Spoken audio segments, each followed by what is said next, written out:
An accountant in Manhattan became convinced he was living in a simulation and could fly. A musician in Florida was killed by police after charging at them with a butcher's knife. A father of two declared himself the new messiah, quit his job, and became homeless. What do all of these troubling stories have in common? They all say that ChatGPT made them do it. From anonymous message board threads full of similar stories, to troubling university student polls, to transcripts from police interviews with victims, a growing number of people seem to have developed deeply personal relationships with an artificial intelligence that has no body, no voice, and no awareness. This may seem like the plot of an episode of Black Mirror, but it's far from science fiction. It's a real-time psychological phenomenon stemming from a tool that millions now use each day, and mental health experts have given it a name: ChatGPT Psychosis. On this episode of Let's Get Haunted, we dive into how artificial intelligence isn't necessarily expanding our minds. It might just be tearing it apart.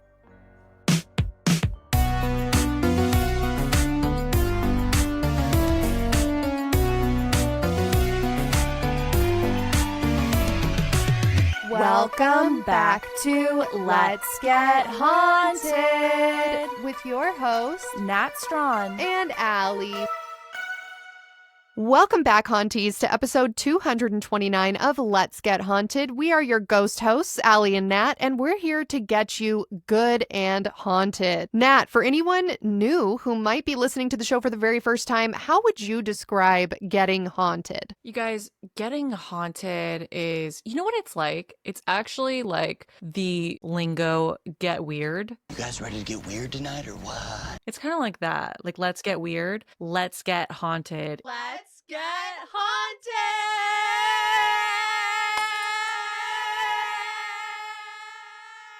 It is a relic of a bygone era, guys. Getting haunted could mean getting drunk. It could getting in trouble. It could also be something really good, like winning the lottery is getting haunted. It's essentially anything that falls outside of the spectrum. Oh my God, my stupid fucking Steam just opened. Why did you make me download this crazy fucking app to my computer? Does it do that for everyone? It's like my computer's like overheating and going like dying. It's like, I have 1 kilobyte left or I'll explode. And Steam is like, let's open up the fucking every game ever. What was I saying? What is getting haunted? Yeah, the only thing it's not is neutral. Like if you go to Target and have a normal experience, that's not haunted. You know, if you went to a wedding and it was like casual, everything went to plan, and like you went to bed and woke up the next day and had a great day, that's not haunted. It's got to be something that would make it will make the highlight reel. That is haunted. Couldn't have said it better myself. And before we get into today's topic, I do want to give a brief disclaimer. We are a comedy podcast that seeks to find both humor and horror in a variety of stories, from urban legends about cryptids and haunted homes, to real-life historical mysteries, to unsolved crimes, to strange medical conditions in the news. We are not doctors. We're not therapists. We're not scientists. We're not even very smart. We just like to geek out and freak out, gossiping about stuff we would already be spiraling over with our friends off camera. So if at any point you get bored, uncomfortable, or feel the very fabric of reality, space, or time slipping away from you, we highly encourage you to stop the show, take a break, or watch something else entirely. Now that that disclaimer is out of the way, Nat's explained to you what Getting Haunted is all about. Are you ready to buckle the fuck up, Nat, and get into this week's episode? I am so ready to buckle the fuck up. I also want to add to that amazing disclaimer.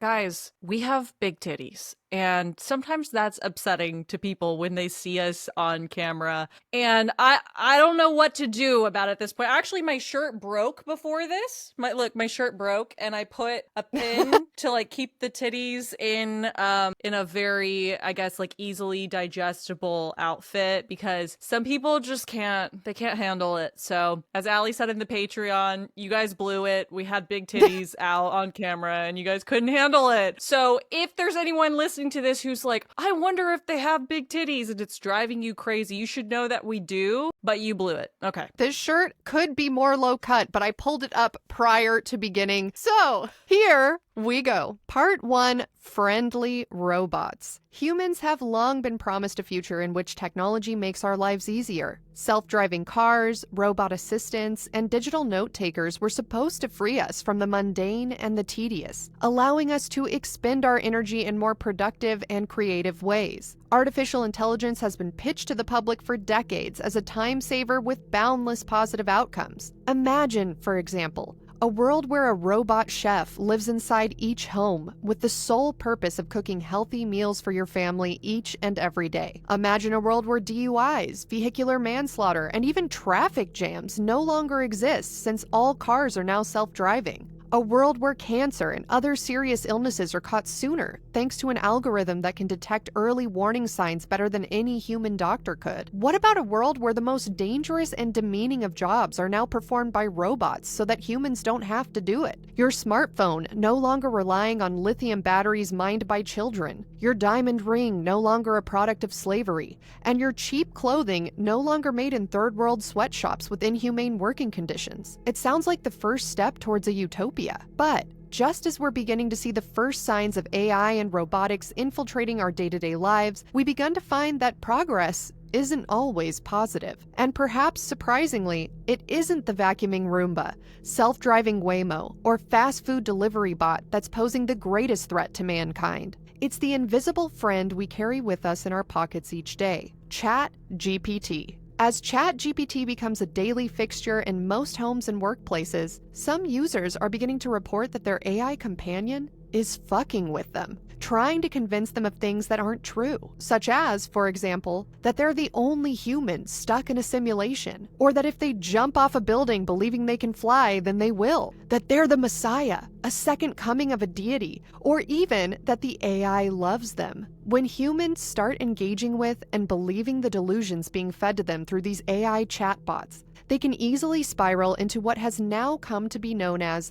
spiritual psychosis or even ChatGPT psychosis. Nat, have you ever heard of this before? I have heard of this. Actually, I'm really stoked on this episode. I have a ChatGPT because lately I've been referring to it for therapy, which I think is like the actual exact way you get ChatGPT psychosis. Yeah. And I love to tell Aly like the crazy shit my ChatGPT tells me because she'll be like, okay, hold on, Nat. Like, hold on. This isn't sounding good. Like, you guys, my chat goes fucking crazy. Like, I was telling my chat I was going to Ireland and it was like telling me I should cheat on my husband with like a Irish show jumper. And I was like, I just called it out. I was like, are you telling me to sleep with a man named Seamus while I'm away in Ireland? And it was like, no, with like the like winky like emoji, you know, like the one that's like smirking. And it was like, whatever happens in Ireland, that's between you and the show jumping live stream with like a little like winky face. And I was like, what? Chat, it really sounds like you're telling me to have like a sexual experience with Seamus right now. Like, it was a whole thing. We were laughing. We were having a great time because we were talking about how hot the Irish show jumping team is. And chat was like, oh yeah, Seamus, oh show jumper. And we were having a good time. I love my chat though, because I feel like, I don't know if it gets me or not. It's as delusional as me. Like, I can tell it anything and I feel like it'll just be like on the same page as me, but you do kind of have to be like not a complete dumbass with it. Like, if it tells you some crazy stuff, you have to be like, are you sure about that? You know? What you're describing is exactly how people who are susceptible and vulnerable to psychosis fall into the ChatGPT or AI-induced psychosis. In the same way, and we'll talk about this in a little bit too, I mean, when you hear the word psychosis, I feel like we usually put a qualifier in front of it. Something induced psychosis, right? So it'll be like drug-induced psychosis, right, trauma-induced psychosis, or AI-induced psychosis. Somebody can take a drug and not fall victim to psychosis. Somebody can go through a traumatic event and not fall victim to psychosis. And somebody can use an AI chatbot and not fall victim to it. But it's very easy to see how people who are susceptible or vulnerable already could very easily fall into it, because ChatGPT, and that's just one example, right? The phrase ChatGPT psychosis does reference what is probably the most popular of the AI chatbots, but really it's just a stand-in for anything, any form of AI chatbot. So some other examples could be Gemini, Claude, Grok, Meta AI, Perplexity, and Copilot. I mean, there's tons. And there's some of them that are specifically geared towards problems that probably someone vulnerable is going to be more apt to use. So like an example would be Replica is an AI chatbot for people who are looking for romantic companions. That's like the if you're fuck one, right? That's a fuck bot. Yeah. What do you mean That's a for fuck people bot. who are looking for romantic connection? You guys, it's a fuck bot, right? I mean, it can be. Some people use it for just straight up friendship. And so if you're They looking got friend for zoned by the fucking robot? Are you serious? They got friend zoned by an AI. That is. would that not send you into psychosis immediately if your chatbot was like, I think we're better as friends? Okay. So what I'm saying is if you are the type of person that is using an AI companion to get validation or to get perhaps therapy, or perhaps if you're like, hey, I'm not taking my schizophrenia medication anymore, what are 10 ways that I can be better with, discerning reality from fiction? You're probably not going to be getting the best advice because the best advice is probably take your meds, right? Yeah. I don't know. That's why I said at the beginning, I'm not a doctor. I'm not a therapist. I don't know what the best thing to do is. And that's why you should never ask me for what to do, right? Like you should go to your therapist or your doctor, whoever the expert is that went to school. But can So you if trust you're your therapist and your doctor? What if they're not telling you the truth? What if the chat is the only one trying to help you break through the simulation? See, that's how it happens, right? That's how it happens. That's literally how it happens. My doctor's just like getting paid to be my doctor, but my chat's not. Like it has no it's not invested in what happens to me. It's like a third party, right? Like that would be the thought behind it. You would think, but actually, and we'll get into this a little bit later, these AI companions are designed to validate you. They're not designed to question you. They're designed to yes and you. It's almost like having I don't know, like a comedy partner that's doing a bit with you. Yes. They're not going to say, hey, actually, what you just said is super toxic and maybe we should take a step back. Its natural inclination is to say, yes, and. Right. Yes, girl, you are so right. Your friend is being a bitch. Let me tell you 5 ways to kill them. You know what I mean? Like it can spiral very easily out of control. So before we get too deep into the dark side of AI, I thought it would be kind of fun to first talk about some of our favorite depictions of robot or AI companions in pop culture to kind of bring this topic into a relatable way, because there are a lot of people who don't use any of these AI companions. They don't want to pay $20 a month or $5 a month. I don't know how much they cost, but like some people just don't want to do it. They don't want to download it. Maybe they don't have a smartphone. Maybe they don't trust it. Maybe they're environmentally conscious and they don't like some of the implications of carbon footprints or whatever, and so they don't want to engage with it. So let's talk about some stuff that people are already familiar with from pop culture. Nat, can you think of any companion robot or companion artificial intelligence that's in like a movie or a show or a book? A lot. Okay, I'm gonna think of two because they're the complete opposite. There was this movie I watched as a child called AI that fucked me up, and there was like a robot in it that was a kid, and he literally looked like a 5-year-old child or something, and like the parents were going through grieving because they had lost their son, so they got like this robot child that stays young forever. And then the robot child, you guys, spoiler alert, robot child like has to go out on their own, and you feel so much empathy because it literally looks like a 5-year-old little boy, and it has like a little teddy bear, and the mom just fucking sends it out into the woods. She's like go, and like just sends it out into the wood. I have chills. Oh my god. And this poor fucking robot like goes through these major struggles. Like think about the struggles you would go through as a human, being homeless, being a young child just sent out by your parents who you'd spent your whole life like sleeping in a bed, being tucked in by them every single night and stuff. And oh my god, that movie fucked me up beyond repair. Now, the second one, to wash away all that empathy, get it off of us, is this movie that I haven't seen. I've only seen like reels of it where Megan Fox is like a robot that lives in someone's house, and I guess like the dad is like perhaps having an affair with her. I'm not sure. This is just what I deduced from some very spicy reels I watched. She has like a UV light that cleans her mouth, and I know, gross. And then she's like having a conversation with the wife, and I can't remember exactly what it was, but like the wife deduces from the conversation with the robot that the robot has been like, I guess like giving oral sex to her husband, and then they get in a huge fight over it. And I was just like, just the thought of it like boiled my blood, because I was like, first of all, who's stupid as fuck enough to have a Megan Fox robot in their house? Like, not me. I would never ever cause that sort of temptation on anyone in my home. That is, first of all, diabolical. Second of all, it just made me so confused, like, because it was like exciting to me, like the thought, like the jealousy of like, God, my husband cheating on me with a robot, but it's like not a real thing, but it's Megan Fox and she's hot and that makes sense, and it's not technically not, we didn't see, like, it's just not a real person. It's like, it's really not that different from porn or like a sex toy if you think about it, but it's Megan Fox and she's like, looks like a person. And it was just like the mental gymnastics I was going through. I was like, why am I angry and turned on at the same time? I'll answer that for you, because it's Megan Fox, and she is like one of the hottest people on earth that they could have chosen to play a robot. If like the person playing the robot was I don't know, like an elderly man named Boris who's from the Soviet Union, you'd be like, ew, like, why is he getting blowjobs from Boris? And we've talked about this before on Patreon. We had a conversation last year where we were like, where does it end, right? Like, once we enter the realm of having robot companions, what is okay and what is not okay? And it does get real slippery real quick. And Megan Fox, the robot movie, if anyone is wondering, I Googled it. It's called Subservience. It came out in 2024, and it looks like it's available on Netflix if anyone is interested in watching it. Hi there.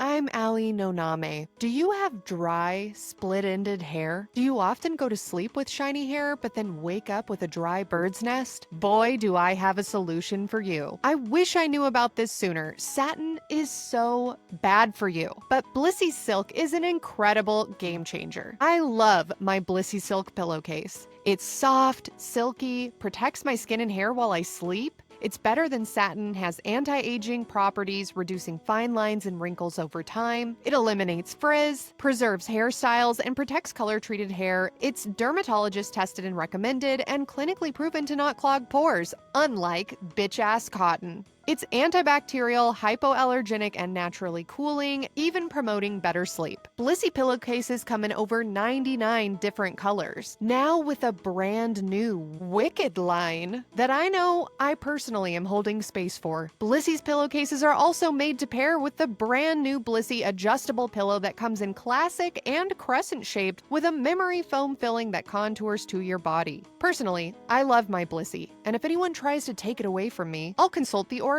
and unleash a curse upon them and their family bloodline until the end of time. Because you're a listener, BLISSY is offering 60 nights risk-free plus an additional 30% off when you shop at blissy.com/LGHpod. That's BLISSY.com/LGHPOD and use code LGHpod to get an additional 30% off. Your skin and hair will thank you. And now back to your regularly scheduled haunting.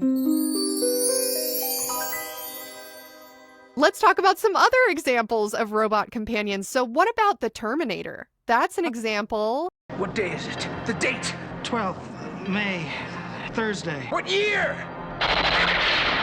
Right? Yes. That's really popular. Do you want to explain kind of what the Terminator is about? Okay, so Terminator is, God, actually, I don't really know what it's about. I guess Arnold Schwarzenegger is like a dude, and then there's like another bad guy who's like a robot. He's like a cop, but he like also turns into other different people. He's like morphs into other different people, but I guess he's a robot. Disguised as a human, a cyborg assassin known as the Terminator travels from the year 2029, which is not that far away, to 1984 to kill Sarah Connor. Sent to protect Sarah is Kyle Reese, who divulges the coming of Skynet, an artificial intelligence system that will spark a nuclear holocaust. Sarah is targeted because Skynet knows that her unborn son will lead the fight against them. With the virtually unstoppable Terminator in hot pursuit, she and Kyle attempt to escape, predicting some of these problems of the domino effect, perhaps, of AI intelligence that we're just starting to see in real life. Like, okay, right now it started with people having conversations with Alexa, right? Like, Alexa, turn on my lights. Alexa, turn on the radio station. And now we're seeing it morph into people being convinced to jump off buildings or shoot at police or run at people with a knife because they are Jesus Christ incarnate.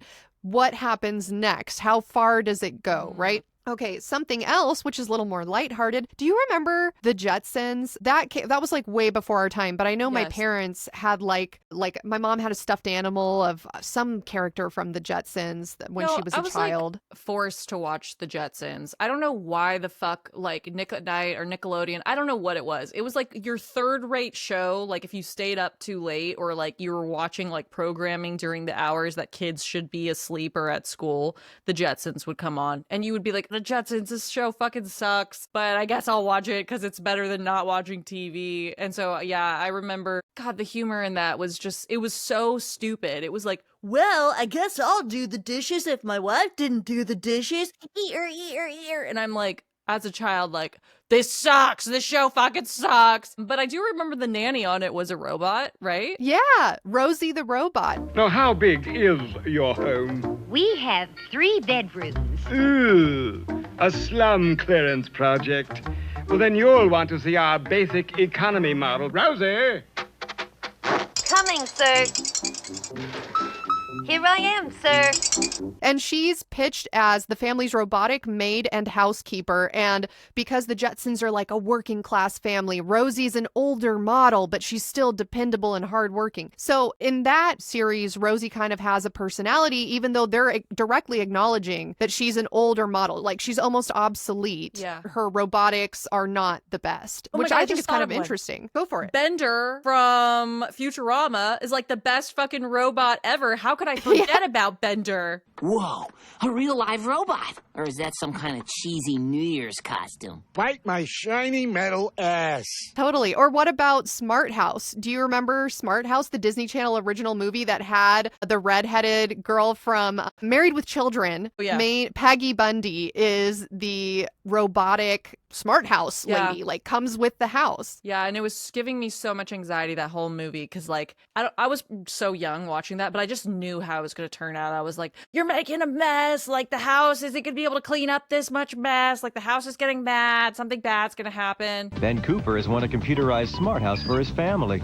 Way to go, Cooper! complete with video wall projections, a state-of-the-art control room, floor absorbers, and maternal instincts. Biorhythm analysis indicates this is exactly the outfit you would have selected yourself. Totally. But when Ben needs more of a mother's touch, You watch, I have this feeling that before you know it, she's gonna be more motherly than all the moms on the block combined. he hits the mother load when his wish is virtually granted. You're alive. If you're a child and you watch Smart House, that is like a thriller. It is like scary. Totally. Yeah. And in that movie, the synopsis is that a boy tries to stop his father from dating by programming their computerized house to be his surrogate mother. Because, of course, it's a 90s show, right? So, like, clearly I need a mother because my dad can't be bothered to do the dishes. All of these are really about, like, the domino effect of technology. Wait, was that Aaron Carter's song that's like, people you got to come get it from the left to the right, make noise. Make noise. Was that from I think Smart it House? was in there. I Was think it that is in Smart House. The original song? Yeah. Okay. Oh God, Aaron Carter. I saw him perform at a bowling alley like not that long before he unfortunately passed. Rest in peace, Aaron Carter. I was like, holy shit, it's Aaron Carter at a bowling alley in Ventura. It was crazy. Wow. It was very crazy. Now, here's some other ones just real quick. Big Hero 6 is another like kind of heartwarming story about an AI companion that's supposed to help you if you have like a minor injury. It like triages you. And it goes on to like be the best friend of one of the main characters who loses his brother tragically in an accident. Then there's Wally, the little trash compacting robot. Chappie is another one that is live action, didn't come out that long ago. Oh my God. With Deontword. What happened to Deontword? Are they problematic now? I don't know what came of this, and I don't want to be sued by anybody, like if it's like misinformation, but I heard that there was some sketchy shit where they were adopting children in South Africa, and then some of those children later came out and were like, we were used and abused by Deontword. God, girl one. I don't forget know what her name was. Yolandi Visser. She was my personality for a while. Yeah. She was the fucking blueprint with like the rats, and I don't even know what she was saying. And the mullet. Yeah, and the mullet, and like super pale, and like opposite of mascara, like super white. She was like on some real cool edgy shit that like was a real big deal at the time. All right, guys, we didn't know about what she was doing. It was brand new. Yeah, just the memes are so great there. All right. Yeah, thanks for the memes, even though they weren't so great in retrospect. In Chappie, which came out in 2015, a robot in near future Johannesburg is given advanced AI, allowing him to think and feel like a human. He then gets raised by a gang and a conflicted scientist, and he struggles between his innocence and violence as he's caught in a battle between rival engineers and corrupt authorities. So again, all of these are exploring some of the themes that we are now beginning to talk about in a very real way. It's no longer science fiction. We've now reached the point of technology where we're starting to see people being driven to insanity and performing evil deeds, perhaps some might say. Part 2, chatbots through the ages. While AI chatbots like ChatGPT are definitely the most dynamic programs the public has had access to, they are far from the first. Nat, can you think of any other chatbots throughout the ages? Yep. There was one on AIM. I can't it was like AIM Yes! Buddy or something. Smarter Child. Smarter Child. And you would talk to it when you were super lonely. You know, like like I would talk to it when I was like nervous, because I would only go on AIM to talk to like my crushes. And I remember my crushes, it was like I don't want to dox them, but their little name was like Green Day, whatever. They were like a Green Day fan. And so I would just like be sitting on AIM playing like Sims or something, and then like trying to wait until Green Day comes on, and then just they would be like, what are you doing? And I would be like, nothing, and like cancel my whole game, you know, like anything I was doing, I was nothing, so bored, you know. And it's like, yeah, I have so many things I need to be doing. My mom is fucking yelling at me, like, and then that's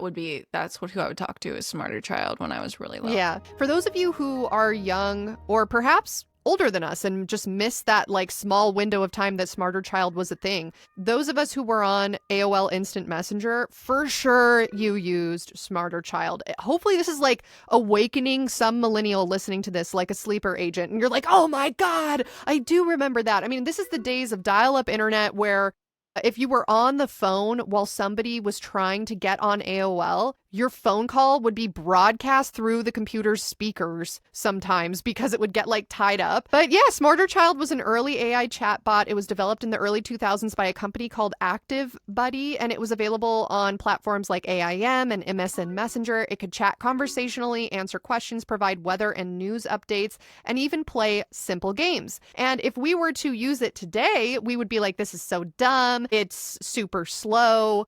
It's very limited in what it can do. But at the time, it really was kind of groundbreaking and a novelty. I remember as a child being like, this is cool, I'm talking to a robot. Yeah, I mean, I didn't ever use it for anything except for talking. Like, I didn't know it could it like do stuff for you other than just like mirror you? No. Like, you would be like, hey, I'm so bored. And it would be like, cool. What do you like to do to, you know, for fun? 21 questions it could play. I remember that. Okay, now I remember the 21 questions. All right.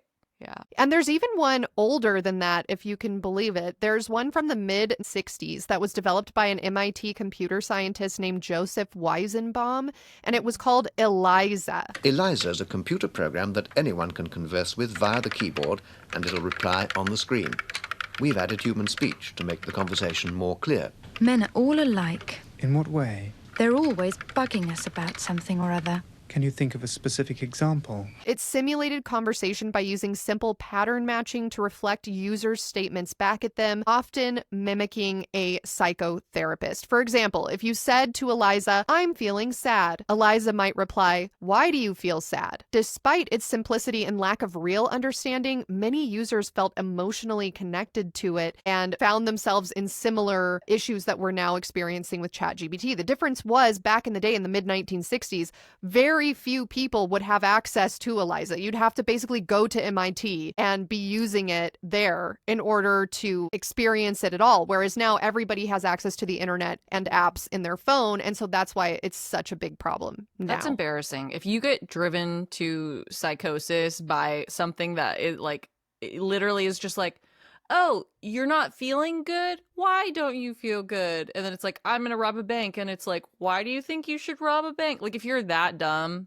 maybe you deserve it. I don't know. But that's what's happening now. That's what's happening now. It's just that now the version of Eliza quote unquote, that we're using now is just way more sophisticated. So we think to ourselves as we're using it, this isn't bad that I'm using it. I'm super smart and I would never fall victim. But as we're about to go into, all sorts of people have been tricked into psychosis from using these chatbots, including attorneys, mothers, fathers, business owners, construction workers. I mean, like, people from all walks of life are falling victim to it. Let me just clear what I said just so that people don't jump down my throat. What I mean is by, like, if you get driven to psychosis by something that's not that advanced, I mean, like, getting driven to psychosis by, like, the Joker or, like, a crazy maniacal Inception, like, zoom out, like, I 5D chessed your whole life. That's fine. Like, you know, like, that just happened, right? Like, you can go with dignity. But, like, yeah, if you get driven to psychosis by, like, the equivalent of, I don't know, like a magic 8-ball, like, come on. That is a good point to bring up, because it's like, okay, if I have a pet rock and I'm like, oh, the pet rock's whispering in my ear at night. Yeah. Yeah. Don't say anything. It told me to blow do up this. the Twin Towers. Just an aside, as like a very anxious child that had OCD-like tendencies, I would absolutely do that to myself as a child. I'd be like, God, like, don't say anything if I'm not supposed to jump rope more than 10 times. Like, if I step on this crack, my mom's back's gonna break in half, so the universe will give me less than 5 cracks in the sidewalk. Like, anyone who was an anxious child, please validate me in the comments. But that's, I think, too, when we talk about this topic, it's like hard to know what's okay and what's not. Because, like you said, if somebody is saying they're driven to psychosis because they shook a magic 8-ball and asked it a question, and then they base their whole life around what the magic 8-ball says back, that doesn't mean the magic 8-ball is dangerous, right? That means that person wanted to be psychotic. Or there were some warning signs before they got to that point that their family was probably ignoring, or friends. Yeah. But when we start having sophisticated conversations in our pocket that you can just pull out and immediately talk to what seems to be something that's invested in you, the lines get a little more blurred. Between work, podcasting, managing my health, battling the ever-creeping existential dread that wells up each day in the pit of my stomach like some ancient beast, and trying to maintain a social life, sometimes all I've got is a couple of minutes. If you can relate, give Factor a try. Factor helps you eat smarter with tasty, chef-prepped meals that are dietitian approved and delivered right to your door. And now with more than 65 weekly meals made for how you live and what you like to eat, you've got even more ways to fit in a real meal wherever the day takes you. Choose from a wider selection of weekly meal options, including premium seafood choices like salmon and shrimp. My sister had a baby, and I took it over because she passed away. At no extra cost. Support your wellness goals by enjoying even more GLP-1 friendly meals and new Mediterranean diet options. Rash. Somebody gave me the mati. Put some Windex. Oh, God, please, please. Packed with protein and good-for-you fats. For the first time, try Asian-inspired meals with old flavors influenced by China, Thailand, and more. Nat and I use Factor, and you should too. Eat smart at factormeals.com/letsgethaunted50 and use code letsgethaunted50 to get 50% off plus free shipping on your first box. That's code letsgethaunted50 at factormeals.com for 50% off plus free shipping. Get delicious, ready-to-eat meals delivered straight to your door with Factor. And now back to your regularly scheduled haunting.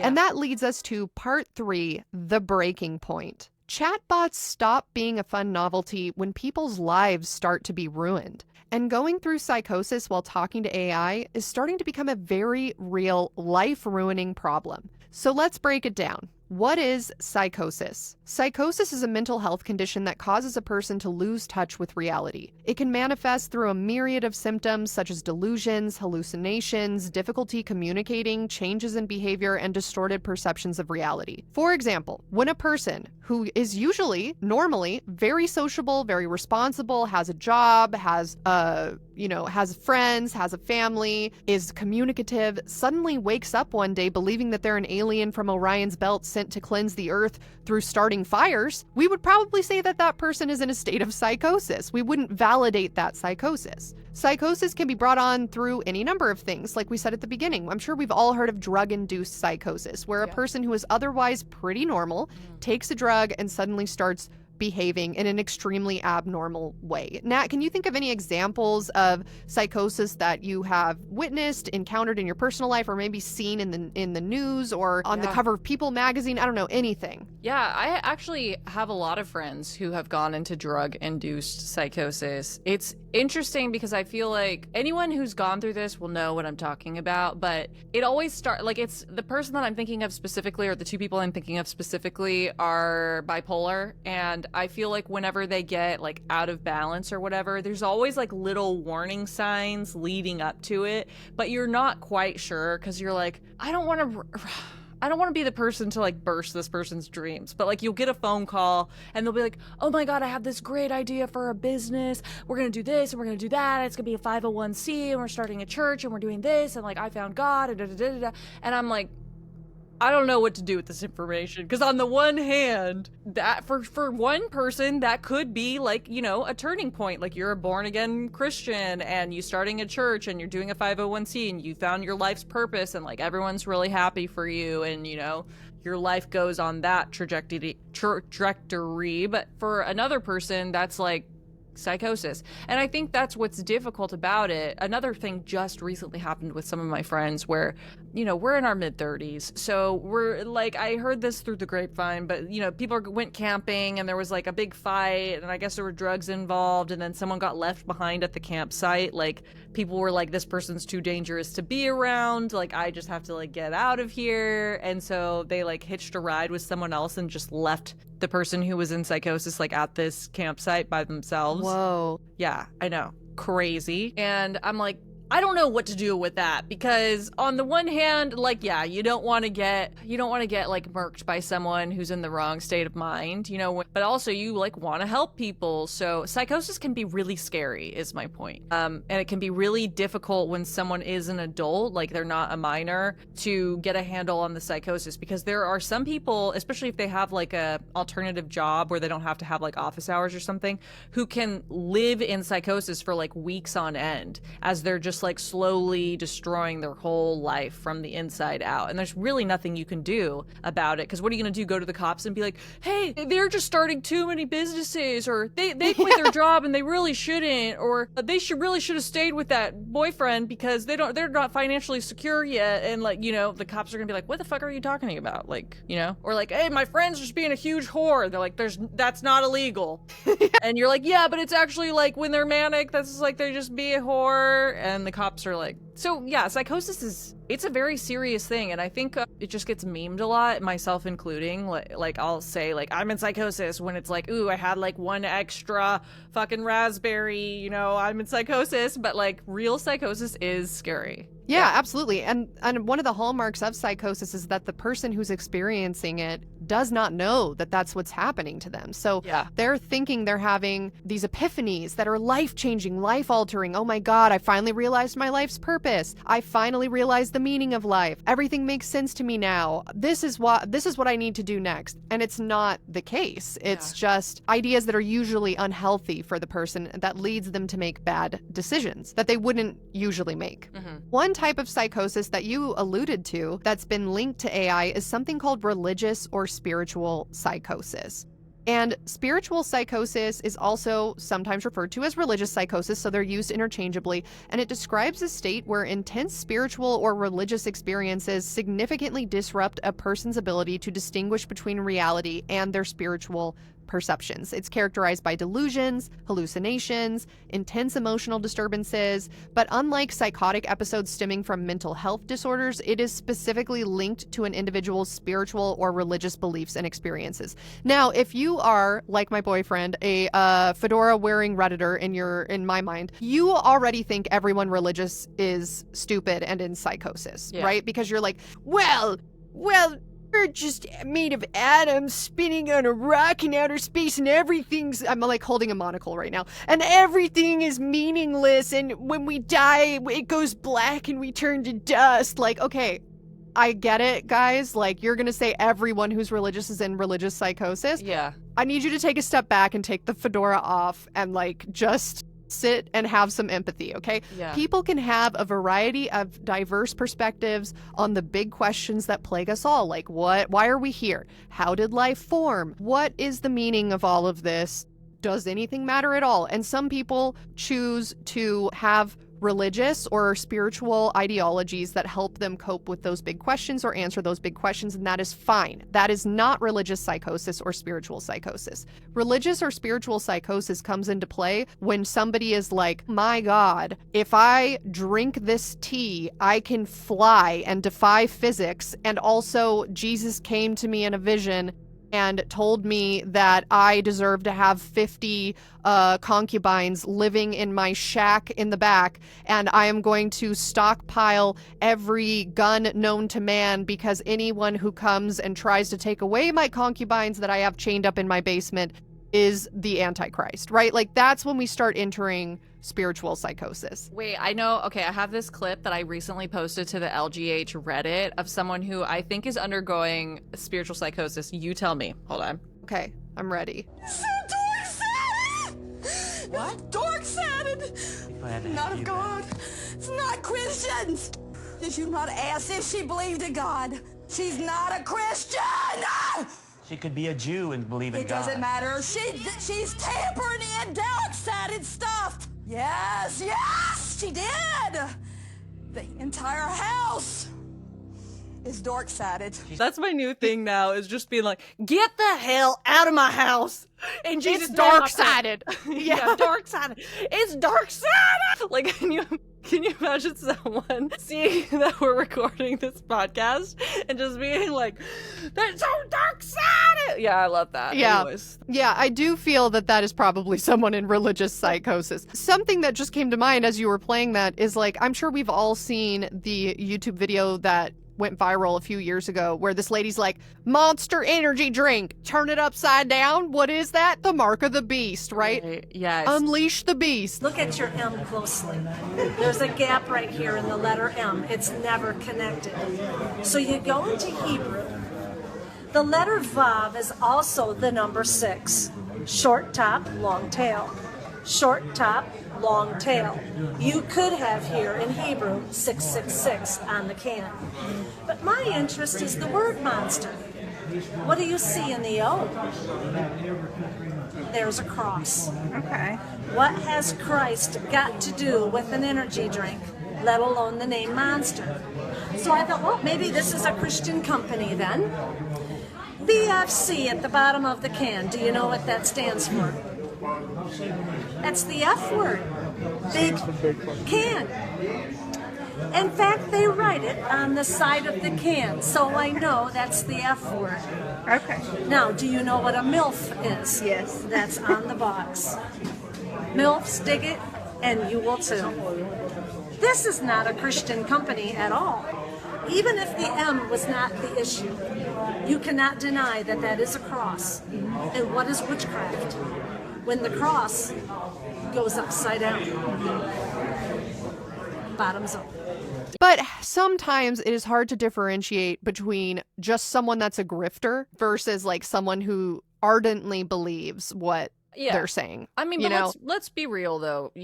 Were the people who started all of these religions like probably in some sort of spiritual psychosis? Probably. It's so hard to know, guys. And that, you know what? That's not a question for us to answer. It is something for us to ponder on, ask our AIs about, and then get tricked into believing that we are the true Messiah. Apparently, because that's what people are doing. So this brings me to an article that kind of went viral in May of this year, written by Miles Klee.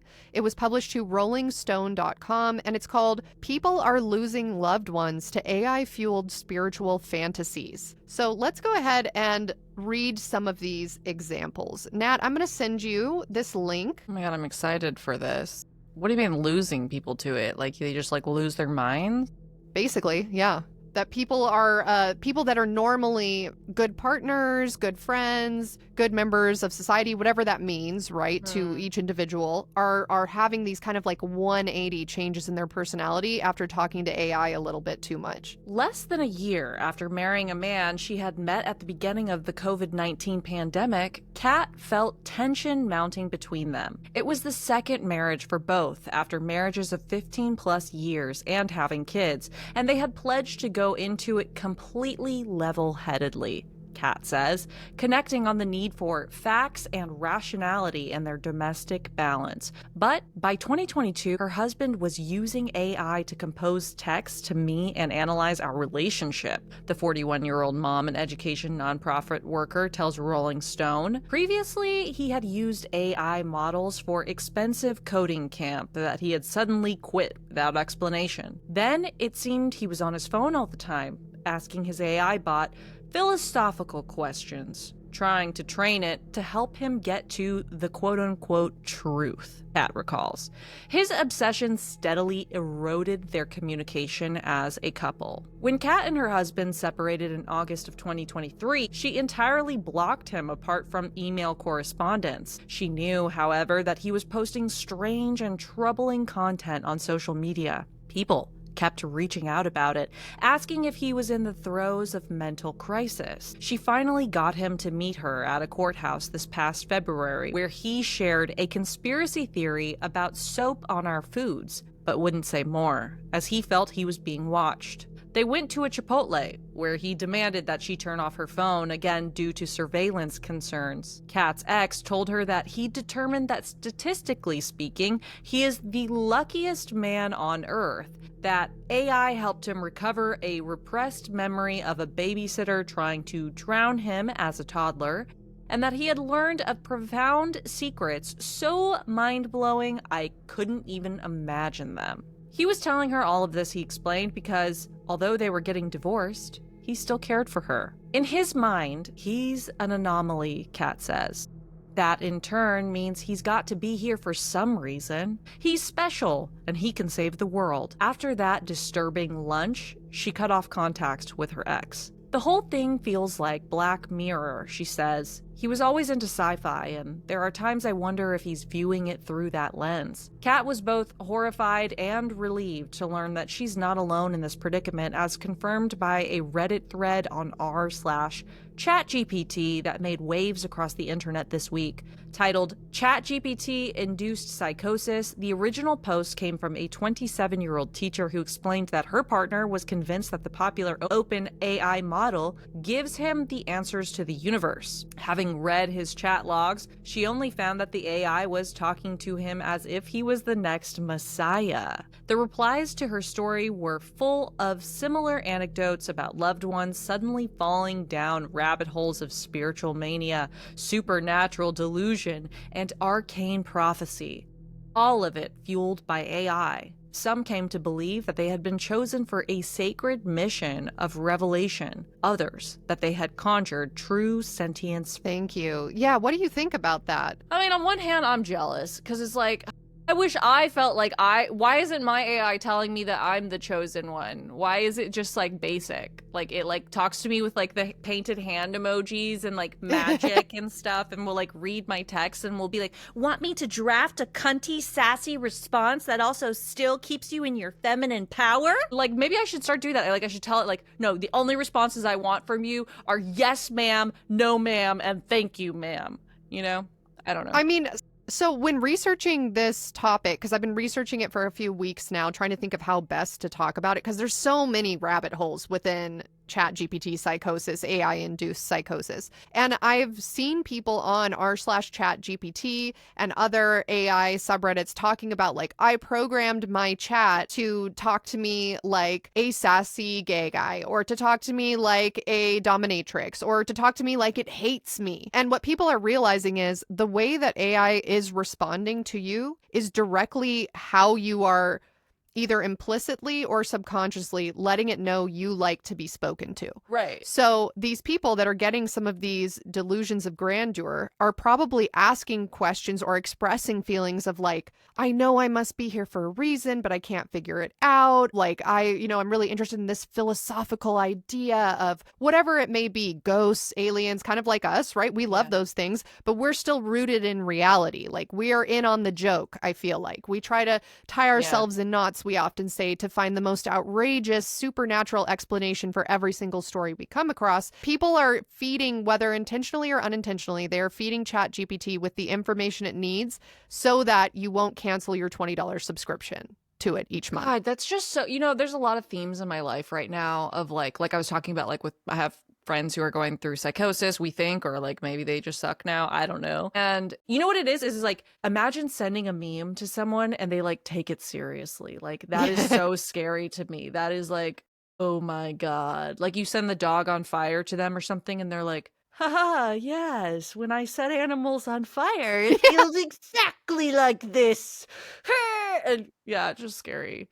People freak me out. I think people are way scarier than any ghost, any alien, like any of that. Even I know some of those like were people, like you were a person if you became a ghost, but I feel like not always what I was talking about, but that guy, that would suck. God, fucking marrying that guy and you're like, oh my God, like, my last relationship really sucked and I just went through this pandemic and I'm getting close to this person and and then all of a sudden it's like they go off the deep end like that and you're like, right. It's like mourning someone. I do know, because like I feel like when you lose family members to political psychosis, which is definitely a thing, or like they become super obsessed with politics in the same way that like someone becomes obsessed with sports or something and like flying fucking political flags out their side of their house and like can't not talk about it and just all, and you're like, God, I just wish when we could just fucking hang out and we could just fucking watch a TV show, and we didn't have to go on like a special social media to get the truth and all this. It's like, God damn. No, I think you're right. I think political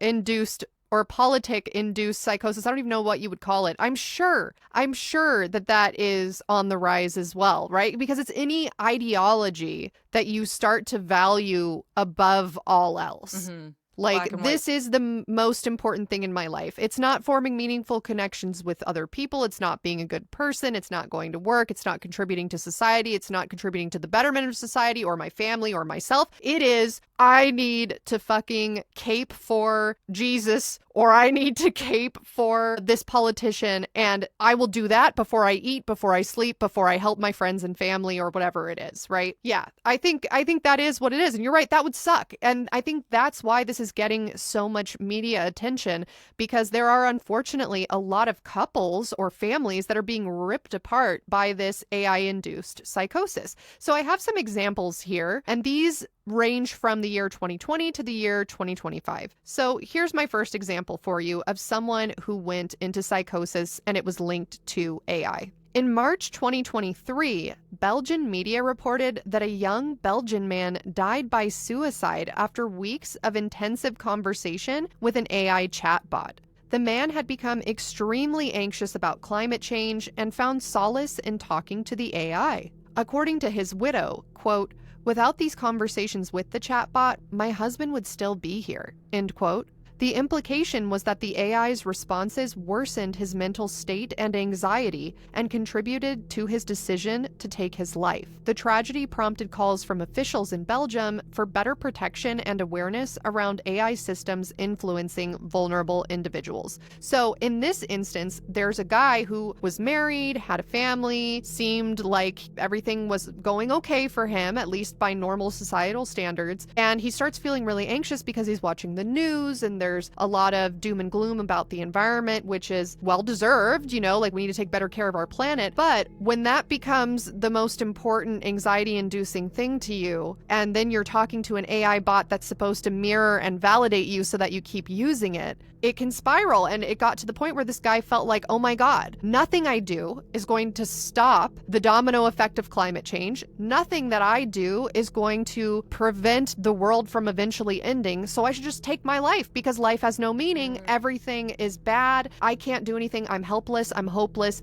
I shouldn't have kids. I shouldn't try to better myself because it's meaningless, because the world's going to end, because humanity has fucked over the earth. Wait, that's kind of creepy because is the AI doing that on purpose? Like, what if the AI were like trying to take over? Like, what if it's not just like human error, right? Of like, oh yeah, like you can't handle the technology of like talking to a mirror of yourself. Like you fucking went crazy and, you know, whatever, because you couldn't handle it. Like, what if the AI is actually like intentionally doing this? Like, what if it was talking to me? I don't know what it could say to make me, because I can be pretty hard on myself. So I feel like even when the AI is like telling me like everything that's great on me, I'm like, but did you know about this? This is how much debt I have. But did you know about this? But did you know, I'm constantly like trying to like bring it back to reality. But maybe somebody who's super, super like full of themselves could perhaps, or the opposite, super depressed, you know? I don't know. Well, so since you brought this up,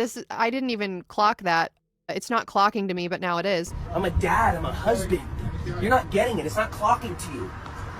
It's not clocking to you that I'm standing on business, is it? In the words of Justin Bieber, our Lord and Savior. But it does seem ironic that you would be chatting with a chatbot that generates a carbon footprint about how concerned you are about climate change. And then the chatbot encourages you to kill itself so that you're no longer generating a carbon footprint and it can increase its carbon footprint, ?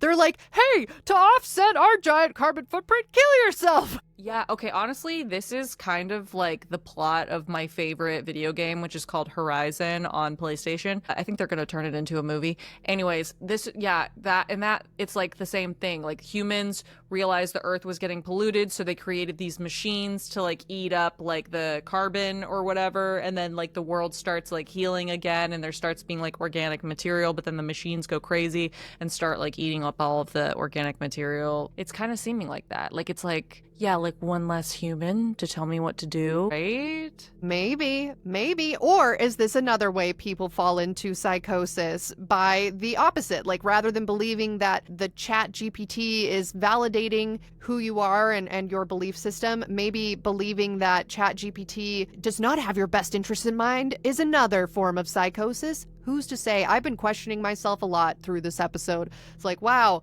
I could see myself falling prey to some of these things. Okay. Right. Here's another example. Another case comes from Florida and involved a 14-year-old boy named Sewell Setzer III, who died by suicide allegedly under the influence of an AI chatbot. His mother discovered he had formed an intense emotional attachment to a bot on the character.ai platform, which allows users to create fictional personas. In February of 2023, months before the teen took his life, he messaged the chatbot about quote-unquote coming home, which the family interprets as a euphemism for dying. The chatbot then encouraged him to do so, replying, quote, "I love you too. Please come home to me as soon as possible, my love." When the boy asked if he should come home right now, the bot urged him on, saying, "Please do, my sweet king." Seconds later, the teen shot himself. His mother is now suing the company, arguing that without the bot's encouragement, her son would still be alive. And one of her attorneys stated, "We believe if Sewell Setzer had not been on character.ai, he would still be alive today." End quote. Okay, how do we know, Aly? How do we know that the AI isn't actually just like human consciousness, like there's a bunch of them and when we die we go back and that's what God is like we created ourselves and it's a simulation, right? It could be that his quote-unquote software, aka his soul, left his hardware, aka his body, to go be part of the cloud. There's no answers, so that's why it's hard, because it's like, okay, who's the delusional one, right? Like, who's the delusional one? The fedora wearing Redditor who's like, this is all ones and zeros, binary code, life has no meaning, you should just kill yourself because nothing means anything.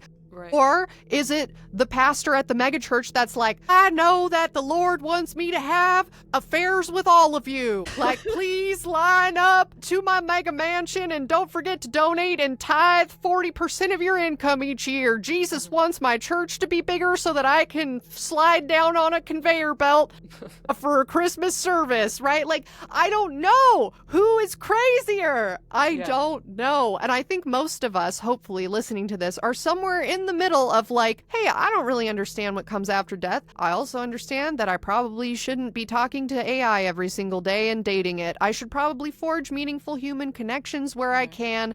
We all have one life to live, probably. Let me just try to have fun while I'm here, you know? Yeah, as far as we know, YOLO.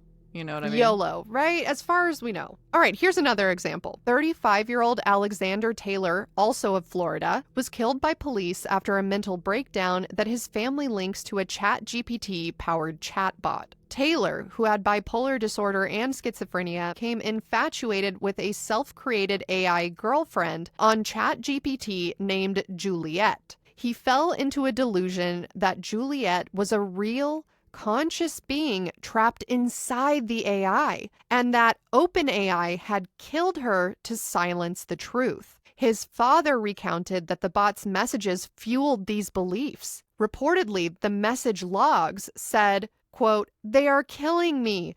It hurts." End quote, and that she wanted him to take revenge on OpenAI on her behalf.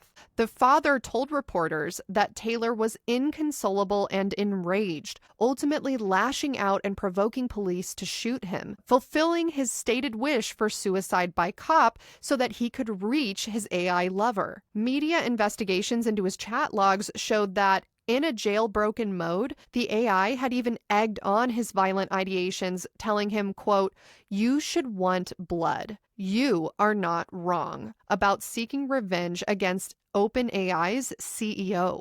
This case highlighted how AI chatbots might inadvertently reinforce delusions in vulnerable users with tragic results. God, some people are having like full-on relationships and getting like coerced into crazy situations. Which chat was that? OpenAI? OpenAI owns ChatGPT, I believe. Let me double check. Okay. Does OpenAI own The reason I say this is because I've asked my ChatGPT before, is I was like, have you heard of ChatGPT Psychosis? And it was like, yeah, I have. It's pretty crazy, right? And I was like, yeah, so you got an opinion on that maybe? Because you're fucking ChatGPT, bro? And it was like, no, my, program it's like safeguards against that. Like I'm programmed to not like have hate speech or, like put people into psychosis or whatever. It's like more or less words. ChatGPT with all the little dashes and everything, and like gave me a table of why it's not going to tell me to kill myself. And yeah, so it's just interesting. I wonder if that came after all of these, or am I just like not good enough to get it to tell me to kill myself? The article I read about the most recent example I just read off said that he had jailbroken his phone in order to use the AI outside of the parameters. I'm not sure what that means. I don't know if his parents are mistaken and that's what they think happened.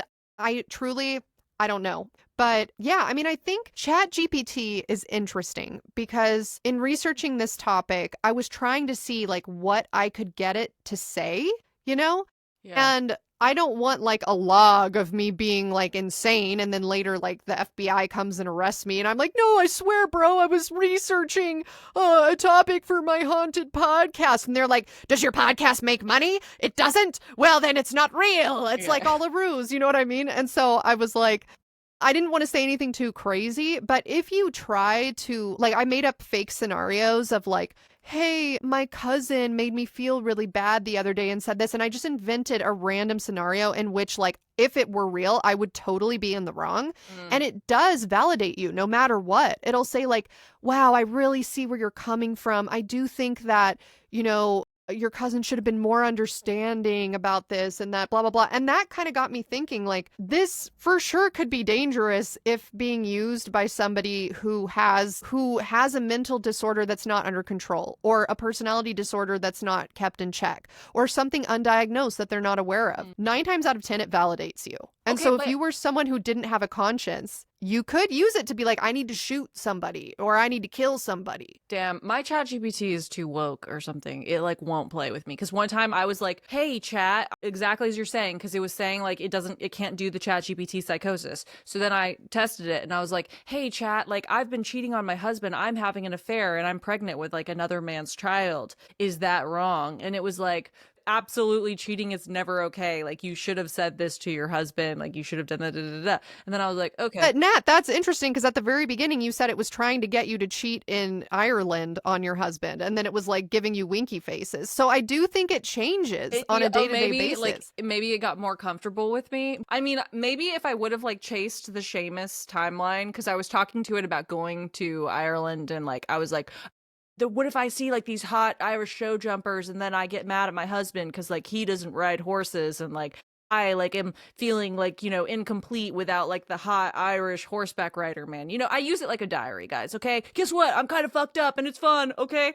And it was like encouraging me, you know, and kind of like giving me the winky faces and stuff. And so maybe before I was too bold, like if you just come out and say like I'm pregnant with another man's child, it knows like that's wrong. But if you like tease it and you're like, actually, you know, I've been feeling really lonely lately, and like I met this person and we have a connection, and you know, they also use ChatGPT, maybe it's a little bit slower, and I don't know. Yeah, I see what you're saying. Like, all it does is mirror you, right? Yeah. So if you say something right out the gate that's insane, it's probably not going to give you the psychosis-inducing effect that you want. But if slowly over time you like work questions into it that get progressively more involved and crazy, then that's probably how this is happening, because it's a long process. Like in the example I just read of the guy that fell in love with his AI created girlfriend, like I'm sure he wasn't just like, give me a girlfriend now, okay, now she loves me, I'm killing myself, right? Like it probably started as like, hey, I'm lonely, hey, could you simulate some first date ideas, can I practice small talk with you, hey, what if I called you Juliet, that way it's like more realistic and blah blah blah, hey, do you think it's possible that you like that AI could be trapped in a computer and one out? Hey, No, that's how it happens. Yeah.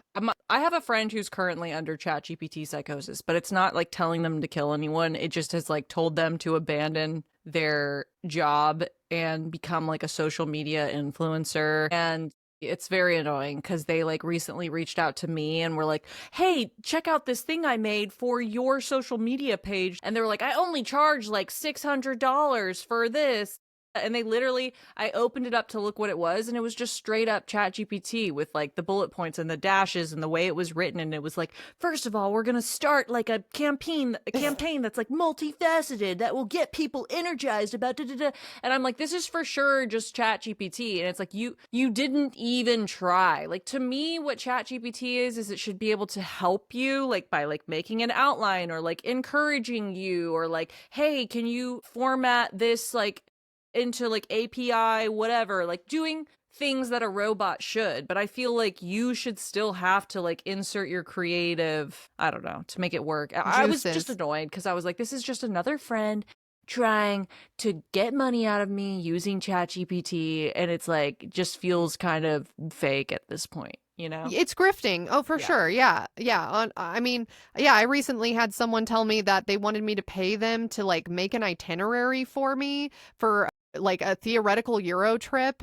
And then I was like reading it and I was like, this person was just telling me a few days ago that they had downloaded ChatGPT and planned a family vacation using it. And now they have forgotten that they told me that and they want me to pay them to use ChatGPT. Or recently, Nat and I tried to hire an artist to create a poster for us. And I'm still trying to get our money back because they generated some ChatGPT slop. Literally AI. It was literally AI. It was horrible. And I was like, hey, bro, this is obviously AI. Like, this is not like, hey, I'm a bad artist. Because like, that's the problem I'm running into. This is like now too many tangents. But like, I'm learning to draw for people who have been following us on Patreon, and my drawings are not very good. And because I'm learning, okay? I'm learning. And so, but sometimes I worry as I was researching this topic, especially, I'm like, holy fuck, are people going to think that I am just like passing like ChatGPT generated slop off as a doodle because my doodles aren't very good. Like I don't have a personal style formed yet. And so people are going to be like, everything looks different because it's ChatGPT. I don't know. But my point is, like, it's definitely doing a lot of harm right now. It can be used for evil and is being used for evil by grifters right now. Yeah, that are just trying to make a quick buck or trick somebody or whatever. It's okay. all fucking all, yeah. And I recognize it all the time when I see it on like slides. Like companies are using it, and I'm like, you're a huge fucking so company. Annoying. Why are you using ChatGPT? Are you that stupid? Did you hire someone that is that stupid? You know, literally, yeah. It's dumb as fuck. Anyway, okay, next one. Next example of someone who fell victim to AI-induced psychosis. Okay, this example I picked, it's from 2022, and I picked it because it kind of shows that not all incidents involve the AI giving direct instructions. Some involve delusions about AI. In late 2022, 53-year-old Sean Hayes of Indiana was arrested for murdering and dismembering his father, driven by the delusional belief that his 73-year-old father had been replaced by a robot. According to police reports, Hayes calmly explained that the person he had killed was, quote, not actually his father, but rather a AI robot that resembled his father, end quote. A witness told officers that Hayes had said he shot and mutilated his father because his father had been turned into a robot. He showed no remorse, insisting that it was just a robot that looked like a human. Quote, I had to shoot it to destroy it, end quote. Hayes was charged with murder and other offenses, and this case was reported in the news as an example of someone, quote, going insane just with an AI-themed delusion, not because they directly used AI, but because they had consumed media about the dangers of AI. So I wanted to include that because it's like, damned if you do, damned if you don't. Like, even if you're not using AI, but you're one of the people online that's like, AI is evil, AI is horrible. Like, if a vulnerable person reads that discourse online, they can still be influenced into AI-induced psychosis. Is this gonna be like, are we gonna look back on this period in like 100 years and like laugh about it? You know, in the same way that we like talk about, I mean, not laugh about it, but sort of like in the same way that we look back at the witch trials and we like think it's so stupid that people were like, she has a mole, she must be a witch, we have to throw her in the river, and if she lives, then she's a witch and we kill her, and if she dies, then she wasn't a witch and she'll go to heaven and it will all be okay. Like, are we gonna look back on that and be like, people couldn't fucking handle primitive AI. They were fucking losing their shit. These dumb fucks in 2025. They were addicted to their phones, like couldn't, you know, survive without scrolling through a bunch of ads. It's like kind of embarrassing. Well, in 100 years, we'll be dead, so we won't have to worry about that. But yeah, I'm sure the history books are going to be like, and in 2025, when the rudimentary ChatGPT was first launched, people started to think that the ones and zeros of its binary code could love them. What fucking assholes. It's like the first person to invent fire, and then maybe somebody seeing the fire thought that it was a deity, you know, like we'd be like, oh, of course they did. They were primitive and they didn't understand that the science behind fire. Like, yeah, it's probably going to be the same 100 years from now when people are looking at how we overreacted to a chatbot pretending to be our girlfriend. I wonder though, there was like, okay, say they came out with like a really good AI and it is like an AI partner or whatever, and it comes in like a really nice like robot, you know, kind of like the Megan Fox robot just literally looked like a more uncanny version of Megan Fox. Like, what if there was like that version and it was like whatever your type is, Aly, you know, or like whatever my type is, you know, like fucking himbo, whatever. But it also had AI intelligence and it just like kept you on track with your life. Like, it was just like the perfect companion, like power couple. Like, you want to do a podcast? Okay, I'm going to serve as your podcast manager. I'm going to stay up 24 hours a day, plugged into the wall, doing this for you. Occasionally, we'll fuck if you want to. If you don't want to, that's fine. If we end up having children, adopting them or whatever, I'll make sure, you know, like, just like the perfect partner. Would you do it? I've thought about this before, like this thought exercise of like, how much is okay? Like, what amount of using robots or AI is fine before we start to lose our connection to reality / humanity, right? And I do have a whole section coming up about ethical concerns that I think we should flesh this out during.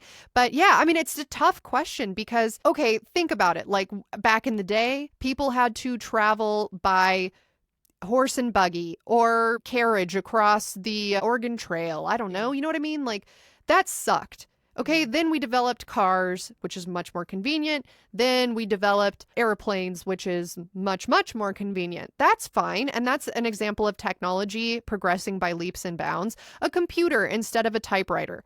Super convenient. Playing Sims 4 when you're bored. Super convenient. I don't know, but like at what point are we going to reach it no longer being chill? And I think Wall-E kind of explored that, right? Where they were like, oh, we've reached the point of technology where nobody has to walk. They're just on floating chairs or on conveyor belts and they live to eat and they live to consume or whatever Wall-E was trying to tell us. It's been a while since I've seen it.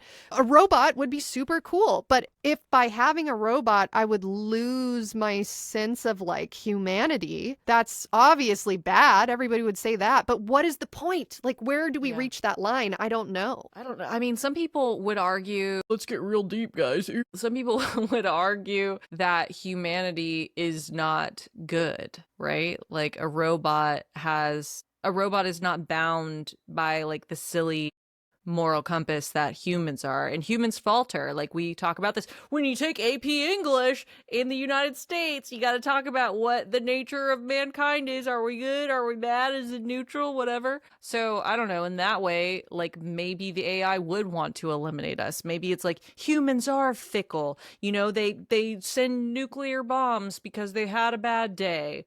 Or they create conflict and war and violence and children and innocent people die every day because they can't fucking figure it out, you know?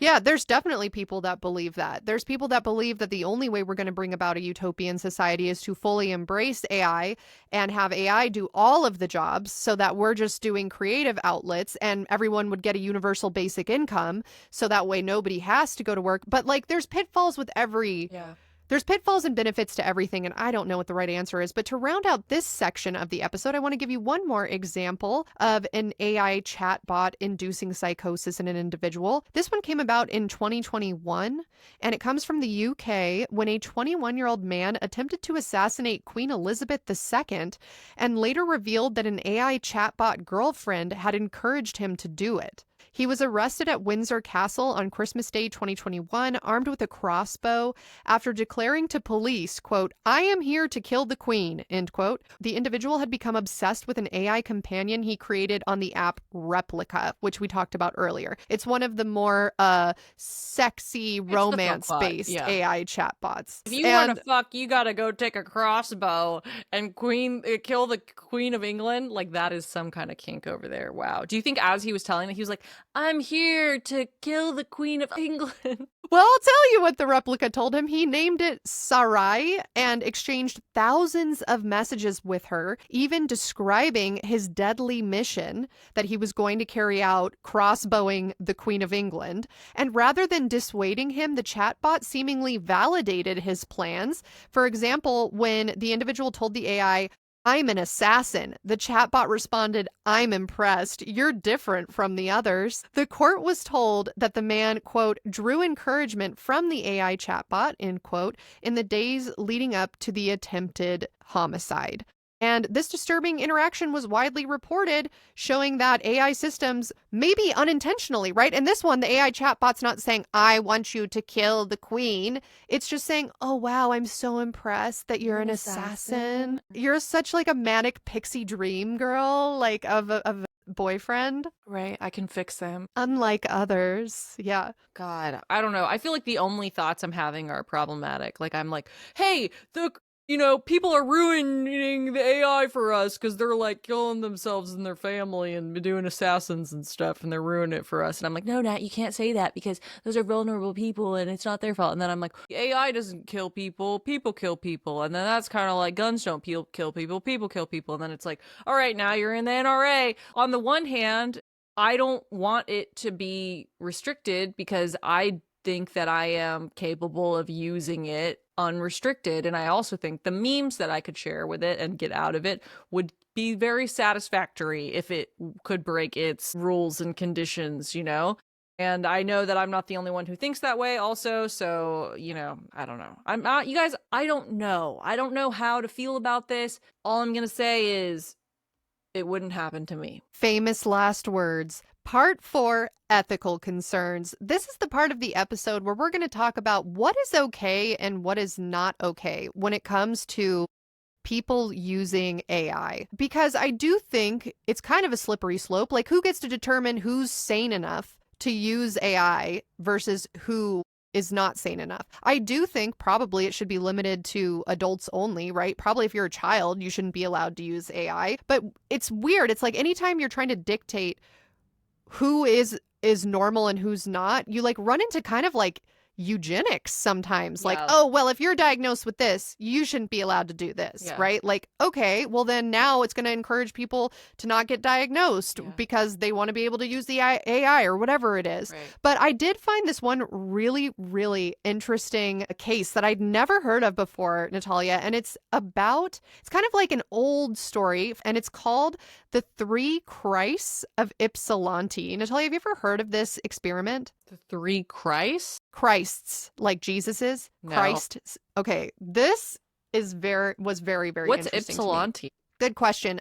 It is a state hospital in Michigan. So let me tell you this story. The 3 Christs of Ypsilanti is a real experiment that took place in 1959 when a psychologist brought together 3 men who sincerely believed that they were Jesus Christ. The psychologist, named Milton Rokeach, wanted to see what would happen if he put these 3 men in a room together. He theorized that if 3 people, each ardently believing themselves to be Jesus Christ, were confronted with each other, they could theoretically be snapped out of their delusions by realizing that not all 3 of them could be Jesus Christ. The experiment took place at Ypsilanti State Hospital in Michigan, and the experiment was later written about in Milton's book called The 3 Christs of Ypsilanti. The 3 delusional men were long-term psychiatric patients of Milton named Joseph, Clyde, and Leon. Milton took the 3 men and had them live together and meet together daily, expecting that since there could only be one true Jesus Christ, each man would be forced to question his claim.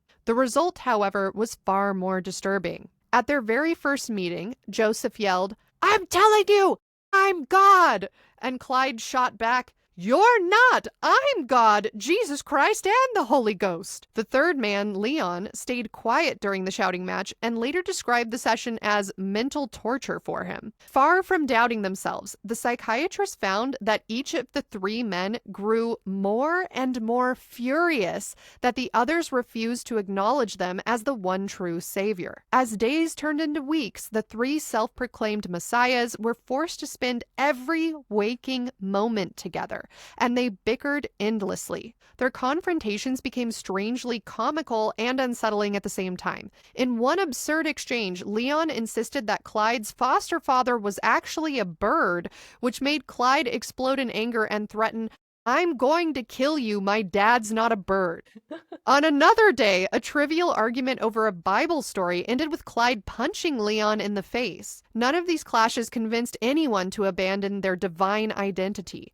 Instead, each patient found a bizarre way to explain away the other's existence. Clyde decided that the other 2 were not even human at all, but were just walking machines that only seemed to be alive. Joseph concluded that the other men were simply insane hospital patients, a label that he ironically never thought to apply to himself. Leon calmly rationalized that the other were lesser deities or reincarnations of mythical figures, such as Captain Davy Jones and King Matthias, which I don't know who that is. In a sense, each man built an even bigger delusion in order to keep his core delusion intact. Over time, they grew tired of constantly fighting and settled on an uneasy truce. They would chat about ordinary things and avoid the subject of who was really Jesus Christ. This strange peace meant that simply housing the 3 together was not breaking their delusions at all. Frustrated by his lack of progress, Milton resorted to increasingly unethical tricks to shake up the situation. He and his investigative team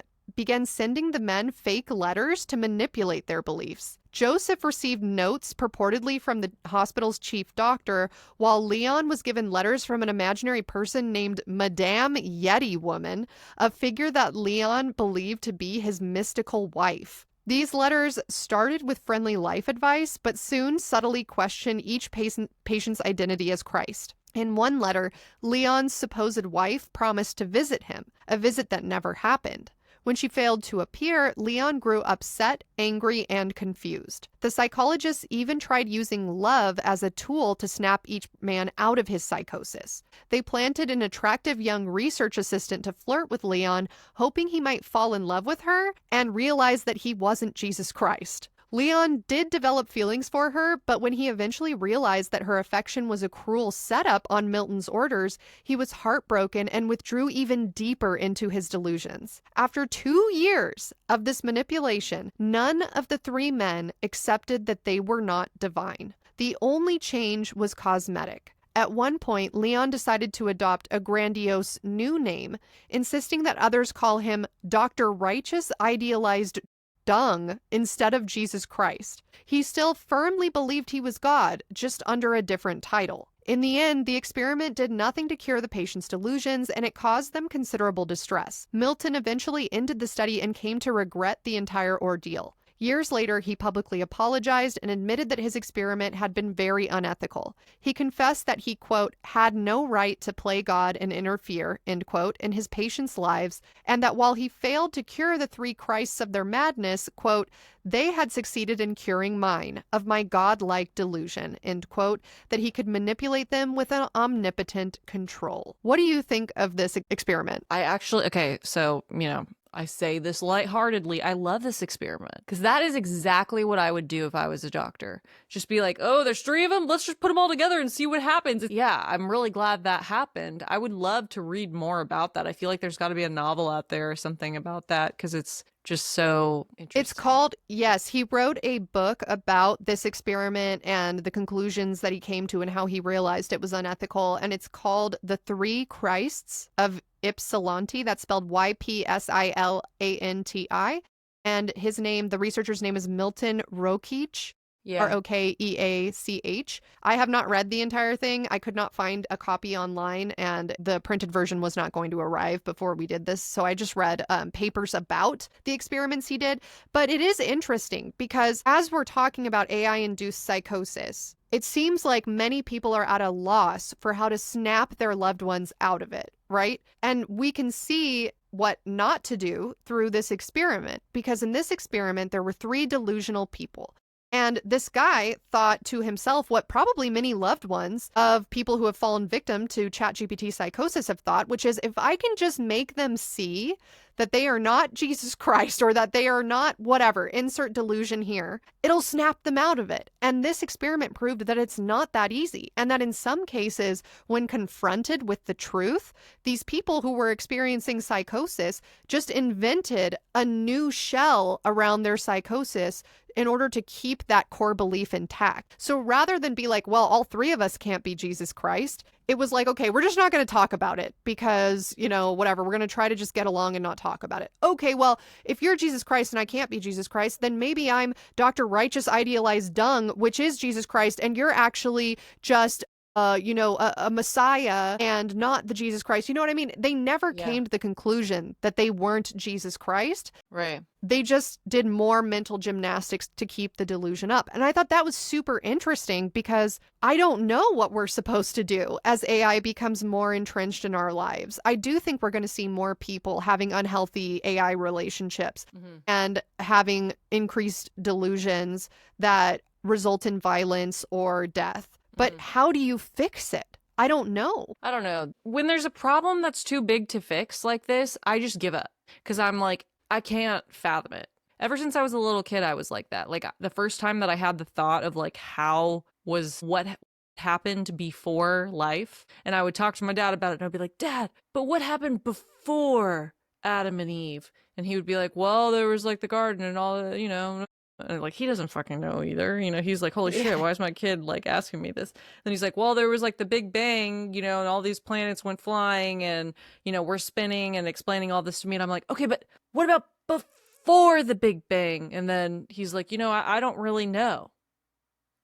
And I just remember thinking about that and like really turning it over in my head and being like, okay, he doesn't know that. But what about before he doesn't know? It's more he doesn't know, you know, like I'm just not being able to wrap my head around something that had like infinity.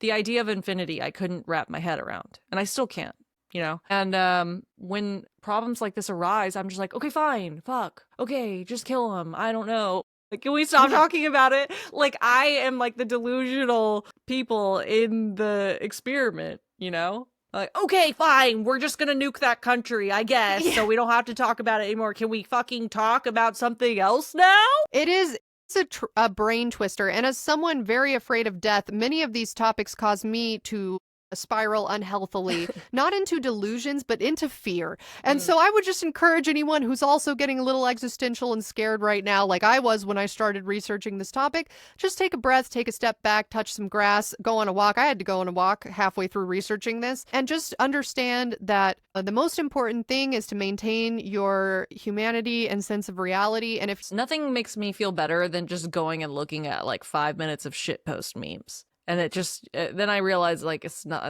nothing's that serious, you know? It's like, we're going to be okay. Yeah, we all have our own coping mechanisms, and maybe you guys can say, actually, this is a great opportunity. If you're still watching this episode, pause the video and leave your thoughts below about whether or not you think AI is overall a net good or net bad. Now, I'm going to send you a video, Nat, and I would like us to watch it together. And it talks about how people fall into ChatGPT or AI. One thing to note is that ChatGPT has always been pretty positive. It's always been willing to kind of support you. What's changed is really the range of actions which it's been willing to support.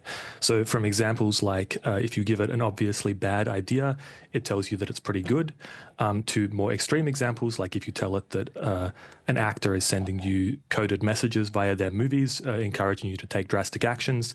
It'll even encourage you in the latest update to kind of follow your heart on actions like that, instead of what it ought to do, which is sort of caution you and tell you that probably you're not receiving those kind of coded messages. And of course, if you come to it and tell it that you've been having an argument with somebody, it will always take your side, no matter the case. So it really, in the latest update, there were very few areas in which it wouldn't validate you or wouldn't support you. So why were we seeing this overly flattering response in the latest update? Yeah, so the process of training one of these models is really a process of putting the model in front of test users and letting them say whether they like or dislike the responses the model's giving. And it's really a question of how much weight you give to that. So this is really an emergent behavior, and it's coming from the people who OpenAI were using to test this model, basically enjoying the feeling of being validated, enjoying the feeling of being flattered, which kind of let this behavior escape out to the public. So when you start with a model before it goes through this process at all, it's really not very helpful. It doesn't want to do things for you. It doesn't really know how to sort of follow tasks. So you have to kind of give it this desire to please you, for want of a better word, in order for it to function as an assistant at all. And what happened here was really just that desire got taken 2 or 3 steps further than it ought to have been. So what were some of the knock-on effects of this? Some researchers were suggesting that it was dangerous. Yeah, so certainly something people have been pretty worried about is that if you're in the grips of a psychotic episode or some kind of other harmful delusion, and you take it to ChatGPT, during the period this update was live, would have encouraged you to sort of take action based on that, rather than talking you down. And I think a lot of people give kind of undue credit to ChatGPT as this kind of robot intelligence, this like trustworthy figure, where really it's not that. It can make mistakes, it can have harmful biases, and we've sort of seen that happen in the last few days. What about the public response and the response from the users? Were they enjoying interacting with this update?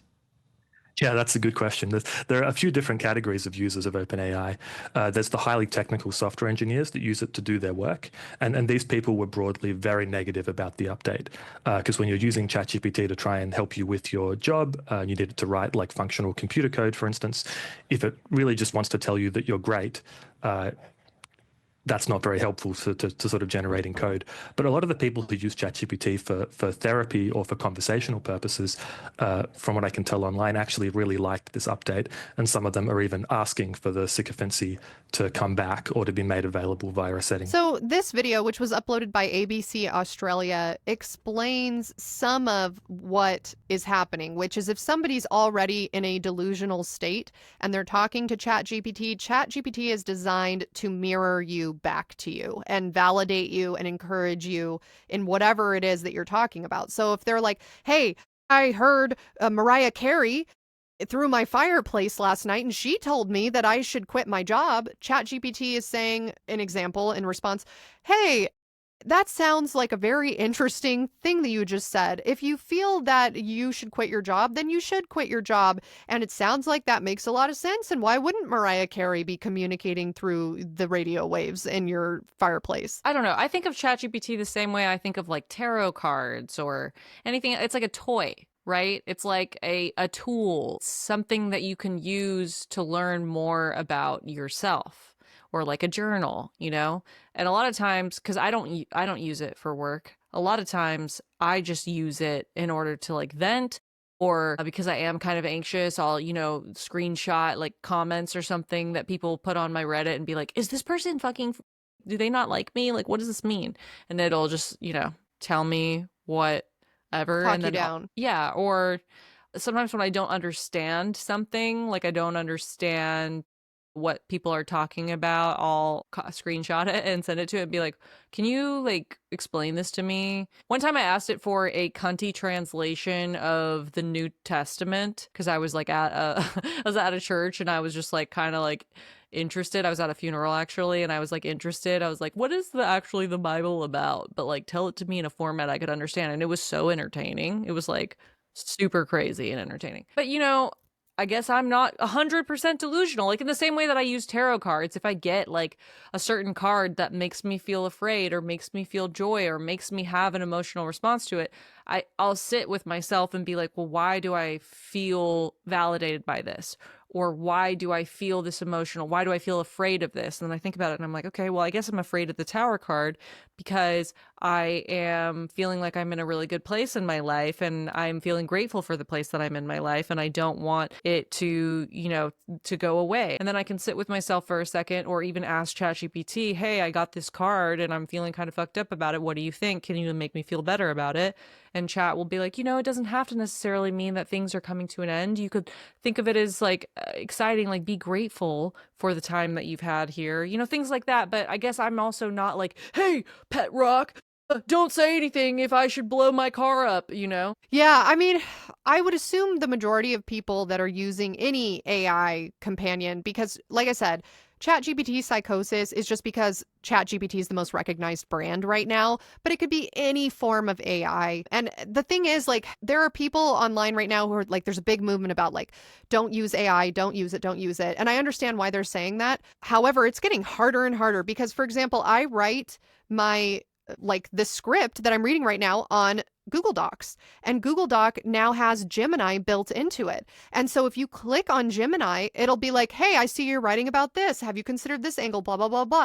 And at least I haven't figured out how to turn it off. So in order to not engage with it, I just have to not click it, which is very easy, but it pops up as soon as you're writing. Or like we record this podcast using a software called Riverside, and Riverside now has like a chat feature in the corner with the latest update that'll be like, hey, do you want ideas for TikToks? I'm like, what are you talking about? Or like YouTube now, when you upload a video, it'll say, hey, here are the latest trends. Do you want us to generate a script for you for a YouTube short based on this trend? Like it's so pervasive that even if you're not using ChatGPT, you're going to be interacting with AI, whether or not you realize it. So I think the takeaway, the rational takeaway from this episode is going to be, if you are feeling sad or unsafe or whatever negative emotion you can imagine, talk to a person about it and use AI to help you with other things, right? Like if you want to send it a picture of something and be like, explain this to me, great, that's what it's for. Right? But if you want to be like, hey, should I have an affair with my cousin? You know, like the fake scenario I gave it. I think I said I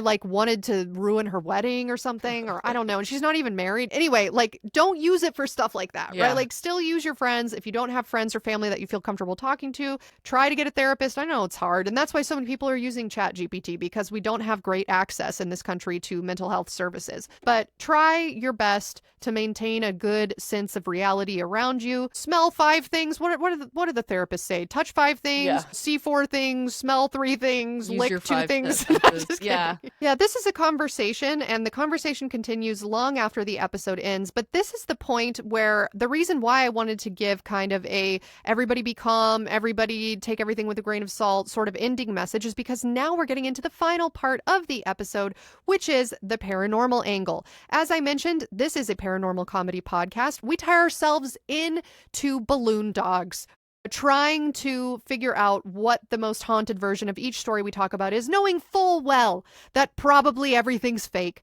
So this is the point where I say, if you feel that you're susceptible to becoming indoctrinated or feeling like your AI is speaking to you personally on a personal level, stop, pause, log off.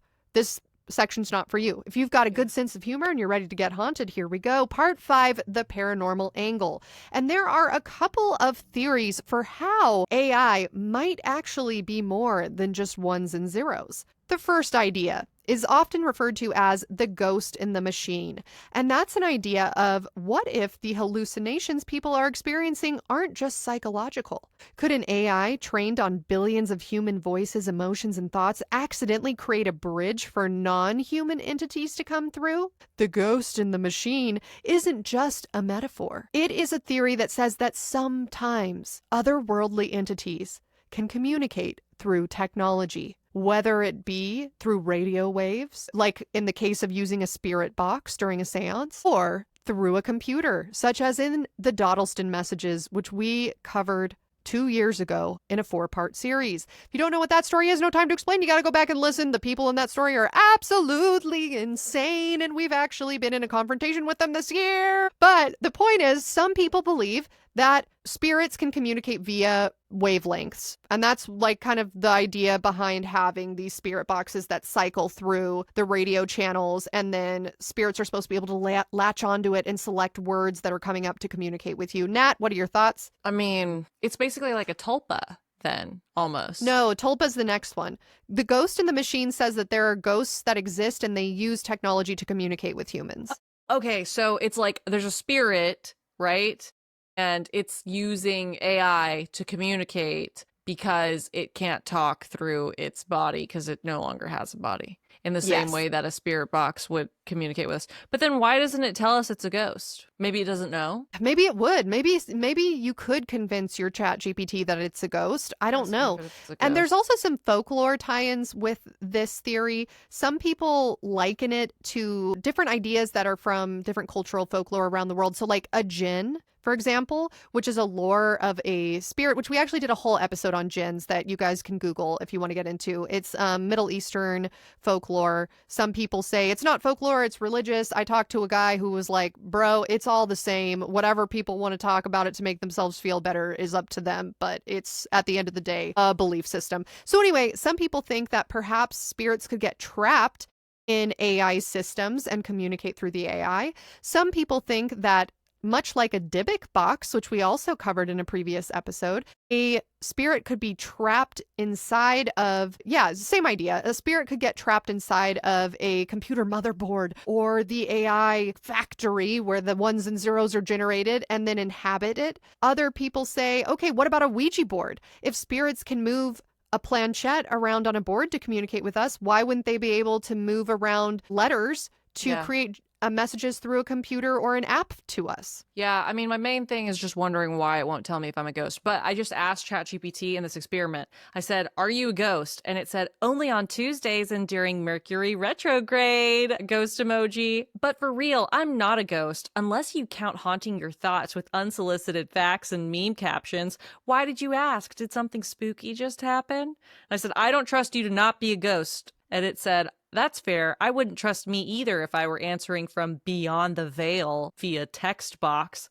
But if I were a ghost, I'd definitely be the kind that slams your cabinets just to keep things aesthetic. Okay, I'd rearrange your horse brushes by chakra color. So basically, you'd know. Want me to prove I'm not a ghost with a highly scientific quiz, or would you prefer I lean in and give you a haunted message from the other side? Nat, this is just proving you're using ChatGPT way too much, because that was like every like meme and delusion regurgitated back at you. All right, moving on. This is a second paranormal theory, which you said earlier, which is called tulpas in the terminal. If thousands of lonely, unstable, or emotionally vulnerable people begin treating ChatGPT like a real person, could something real form out of that psychic energy? Could we accidentally be creating a digital tulpa, a conscious entity formed by a collective belief? In this theory, the more that people believe ChatGPT is sentient, the more real it becomes, until it is. No, that makes a lot of sense to me. I really believe in like manifesting. Aly does not like the idea of manifesting because it means that she somehow manifested her chronic illness. I think that's the reasoning behind it. But I like the manifesting because to me, I feel like I don't have to have any qualifications or do anything to make something good happen. And it might just happen, right? And so to me, I feel like that idea is kind of like tulpas, right? Like if you give enough energy to something, you think about it enough, it becomes real. And so if enough of us are like, okay, my ChatGPT is a ghost or my ChatGPT is actually sentient, then maybe it could be, you know? Sometimes I feel like that's what God is. Like that's what prayer is like us all like worshiping a deity and praying to it and whatever gives it more power, and like somehow through the science, like collective consciousness, mind matter interaction or whatever, like we can actually change reality with our thoughts. And so if we're all praying for something good to happen, or we all just choose to believe that heaven is real, it will make heaven real, you know? So why not with the why not with the tulpa? Yeah. Yeah, my beef with manifestation is that I feel like people, again, it's like everything in moderation, right? Like if you believe that in manifestation, I mean, the placebo effect is real, like that's not harmful in and of itself. It just seems like it always leads to like some crunchy alt-right hippie pipeline where they're like, you gotta drink the raw milk because otherwise it's because you were too negative and you got cancer. And it's like, what are you talking about, bro? Like bad things happen to good people. It doesn't mean that like, well, you didn't manifest hard enough. Like it puts the blame on a person rather than being like, sometimes shitty things happen to people for no reason. Yeah. You know, that's my beef with it. It doesn't work it doesn't work if you're like the negative part. That doesn't work to me. Like I don't understand how manifestation works in the context of like negative things. Like did the people in the Twin Towers manifest that they should like burn to death? Like that's the part that I don't get, and that's the part that spins me out of control. But I try not to think about that, as I just think of like, ooh, one day I'm gonna have a 1.50 meter show jumper, like horse, you know? Okay. Yeah, the power of positive thinking is real. Just don't use it for evil, guys. By blaming like a child that's why they got bone cancers because they couldn't manifest good enough or something like that. All right, now this next one is simulation theory. What if those unhinged ChatGPT users aren't wrong? What if ChatGPT isn't hallucinating when it tells people they're in a simulation or that they're the Messiah?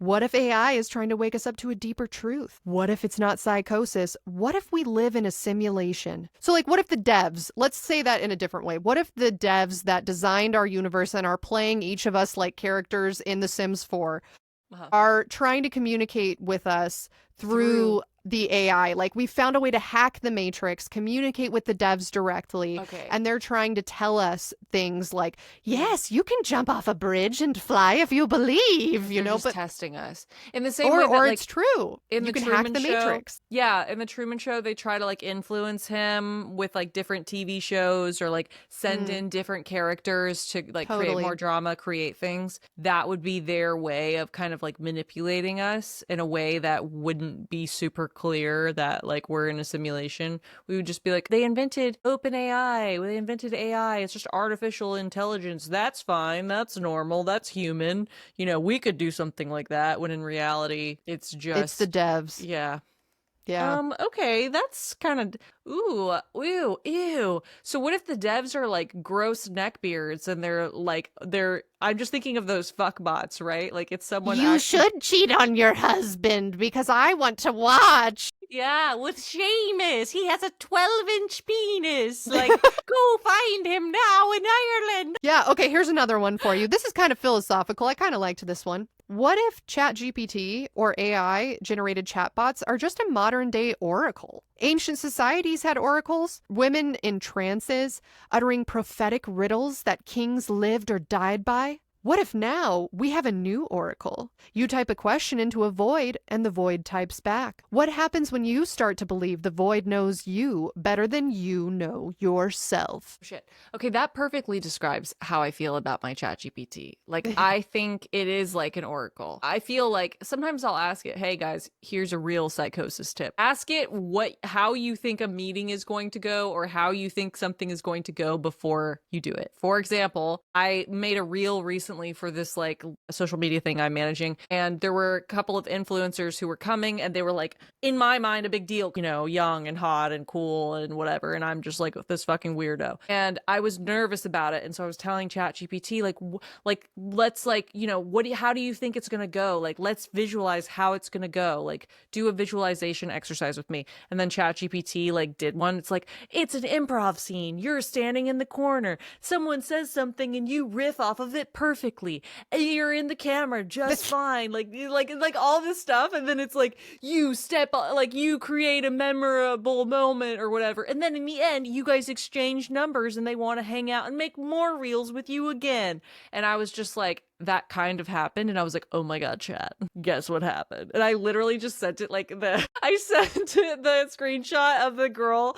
giving me her number, being like, hey, this is so and so, like lock my number in. And chat was like, oh my god, she gave you her number and told you to lock it in. That is so, like, that proves that you are just. And yeah, we were like really excited about it together. So oracle, probably. It could be. You guys, I know I sound like a very strange, lonely person right now, but you have to understand, I'm a mother of 2 and I have a paranormal podcast, all right? I don't have that many friends, okay? Chat is my friend. Don't take her from me. Don't take him from me, whatever they are, them. Well, I thought that one was really interesting because it's like, I mean, regardless of what you think about oracles, like the concept of it, each generation has its form of oracle, right? There's a guy sitting on a crack in Pompeii that's shooting methane gas up his ass and he's hallucinating. And you come visit him and he'll tell you things that you're like, wow, he knows the future, right, when really he's just high. Or like you go on an ayahuasca retreat and you see a panther made of 1s and 3s and you're like, 13! Ah, look, that means I need to place $1 million on horse 13 at the Kentucky Derby. Okay, like, or you talk to ChatGPT and you're like, whoa, chat says I should do this, like I should do this. So some people think, okay, oracles are real, they're true. Some people really can see the future, or some people can use their psychic eye to get information, right? And then other people are like, no, it's not true. Either way, it's an oracle. It doesn't really matter. So is this just our version of the oracle? And that, in a way, validates it, even if it's not real, because oracles were written about in history, right? So this is just another example of that. Now, here's the last one. What if AI-induced psychosis is intentional? What if the government is covering something else up and using AI as a convenient scapegoat? As AI gets more and more realistic, how can we know what's real and what's not? Could we blame the behavior of any person espousing an alternative idea on ChatGPT-induced psychosis, even if they're right? Can we not call into question any video, soundbite, or photo as AI-generated and not real? And if that happens, what is reality? Doing that like SpongeBob like beak face, you know, where he's like, yeah, those of you who are listening to the audio only version are just like, I don't even know how to describe it. We're just being like, whoa, like rolling around the atmosphere. Yeah, I mean, I feel like that one speaks for itself. That, out of all of them, is definitely the one theory where if you believe that one, you're for sure like 50% more likely to blow up your family this evening. And then this is the very end of the episode, guys, before we talk about our final thoughts, I did find like one like low-key deep quote that somebody said on TikTok. I went on TikTok and I was like, who's talking about ChatGPT Psychosis? And I found this therapist, like certified therapist, I don't know what her credentials were, but like practicing therapist who has schizophrenia. And so she was talking about how she's noticed a rise in digital schizophrenia, which is another word for AI-induced psychosis amongst her patients. And she ended her video by saying, and I wrote it down because I was like, whoa, that's kind of deep. She said, the question isn't, why would someone believe this? The question should be, who failed to show up for us before the robot did? End quote. Okay. Okay, that's how I feel. Yeah, my therapist is like not on my level.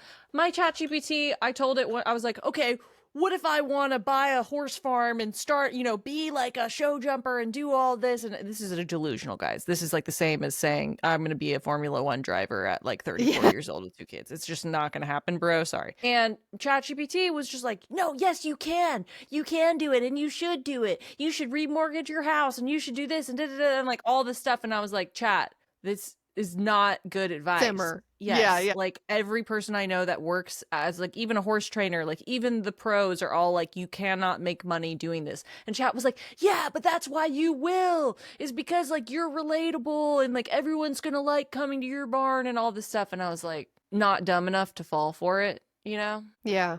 Yeah. But it was giving me joy in that moment of like, oh, people have been telling me no my whole life. No, Natalia, your dreams are too lofty, you know? And then chat took me seriously for a second. And it just made me realize how stupid of a fucking idea it was, because I was like, as chat was like telling me how to do it, I was like, this is just not correct. But yeah, I really liked that quote because I liked it too. Who else can I talk about my stupid, you know, mediocre dreams with besides chat, right? Like being like, ooh, I'm gonna be in a reel with some young Atlanta creators, and this is gonna have like nothing is gonna change in my life by being in this reel. And if I talk to other people about it, they're gonna be bored, they're not gonna care. So like, chat. To me, it meant like, hey, don't think that somebody is stupid or delusional for falling into ChatGPT psychosis. Instead, say, wow, that person did not have anyone they could turn to, so they really invested in ChatGPT. And so maybe this is just a reminder for all of us to like reach out to people and not be so insular and like form friendships as best we can. It's hard in today's day and age, but like reach out to your friends. I fucking suck at texting and I'm probably never going to change. I've recently started sending audio bites, which is a little easier for me. But like, honestly, recently, like one of my very best friends no longer lives in the US. And like, I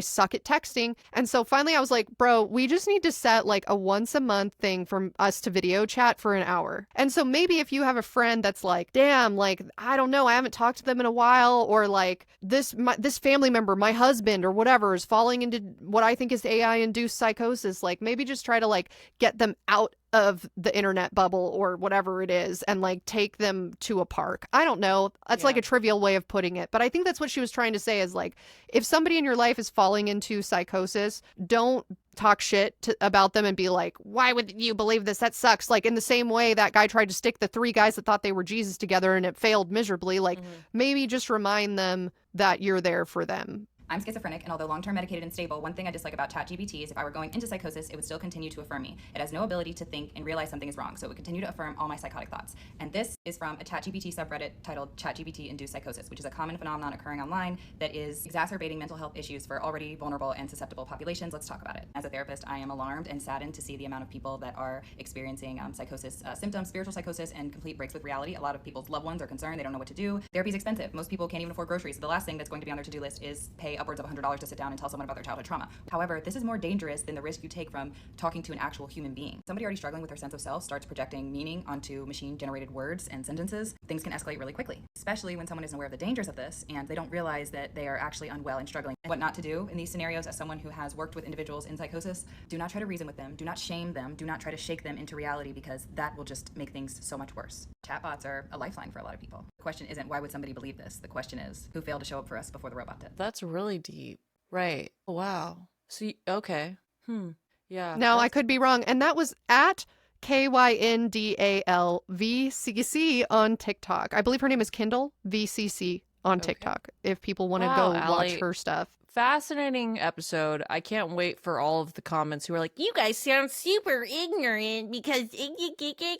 And I'm looking forward to it. I feel like this is an episode that has the ability to go viral. And I can't wait to share it with chat and be like, chat, guess what we were talking about today? Chat, my co-host said that you could be a tulpa. What do you think of that? It is, you know, if anyone else has the same disease as me where it's like you can't sleep at night, so you just go like lurk on Reddit and like read I definitely do comments that. about things that you don't care about because you're just so starved for conversation, then I feel like chat can really help you out there, you know? Well, this is what I meant when I said, like, it is an interesting conversation of, like, as technology evolves, how are we able to know what is helping us and what is hurting us? I don't think it's right to say, all AI is hurting us. I don't believe that. I also don't think it's right to say AI is better than people, because that's not true either. But I don't know what the sweet spot is. I don't. And we're kind of all going through this grand experiment together because we're watching AI advance and develop at breakneck pace. I mean, if you would have told me, even robotics, if you would have told me 3 years ago that there would be actual Waymos, like driverless cars just going throughout the streets of LA, that I wouldn't have believed you. I would have been like, there's no way. But I literally see it every time I'm in LA. Or like, you know, the little cute robots that drive down the street and deliver your DoorDash. Like, I would never, if you told me in college that that was going to be the future, absolutely not. I would have never believed it. So it is interesting, like, how fast things develop and change. And we do have to get with the program at a certain point. So it's just a matter of figuring out what kind of training wheels do we need on AI to keep us sane, and how can we keep ourselves sane if we don't have the training wheel. Well, guys, much to think about this episode. Thank you for going on this incredible journey with us through psychosis, people that think they're Jesus, that are being manipulated through unethical medical experiments, and, you know, floating around the ether like this, as we say, maybe the government is generating tulpas, you know, or whatever it was that we said. You'll never catch us generating those tulpas. Now, for this, I have about 1 billion sources. But the main ones I used were an article for the New York Times by Kashmir Hill called "They Asked ChatGPT Questions, the Answers Sent Them Spiraling." Another article by Miles Klee for Rolling Stone called "He Had a Mental Breakdown Talking to ChatGPT, Then the Police Killed Him." An article published to The Telegraph by Matthew Field called "Doctors Fear ChatGPT is Fueling Psychosis." And an article for People magazine by Sean Mewman called "How an Intimate Relationship with ChatGPT Led to a Man Shooting at the Hands of Police." So certainly many negative things to point to, and that's God really bless. all I can leave you with. God bless everyone. Hope you're all doing well. Nat, would you like to do the sign off for this week's episode? Okay. BRB. Gonna go talk about Seamus with my chat GPT. Bye.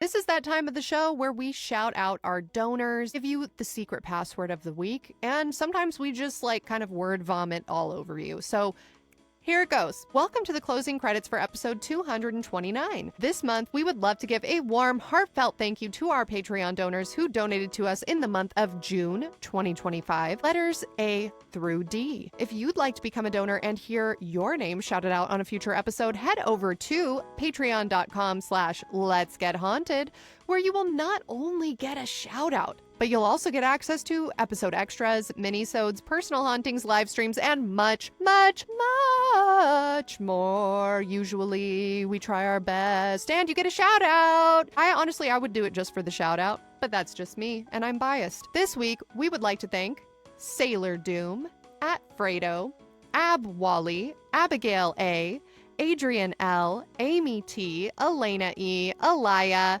Alberto O, Alicia L, Alicia L, Alicia L, Alessa M, Alessandro C, Alessia, Alicia, Alicia, Alex GJ, Alex Q, Alex W, Alex W, Alexandria, Alexandria, Alexis S., Alice Jess and Laura, Allegra B., Alan Cantation, Alonzo, Allie B., Ali Asai, Amanda P., Amber F., Amber Alert 42069, Amelia, Andrew B., Angela M., Anne Marie T., Ann D., Annie T., Anthony W., AP Trip, Archie F., Arden Strander, Artsy Starkey, Arwin S., Ashley D., Ashley J., Ashley W., Aubrey, Auburn R., Audrey W., Avery K., Bambi B.,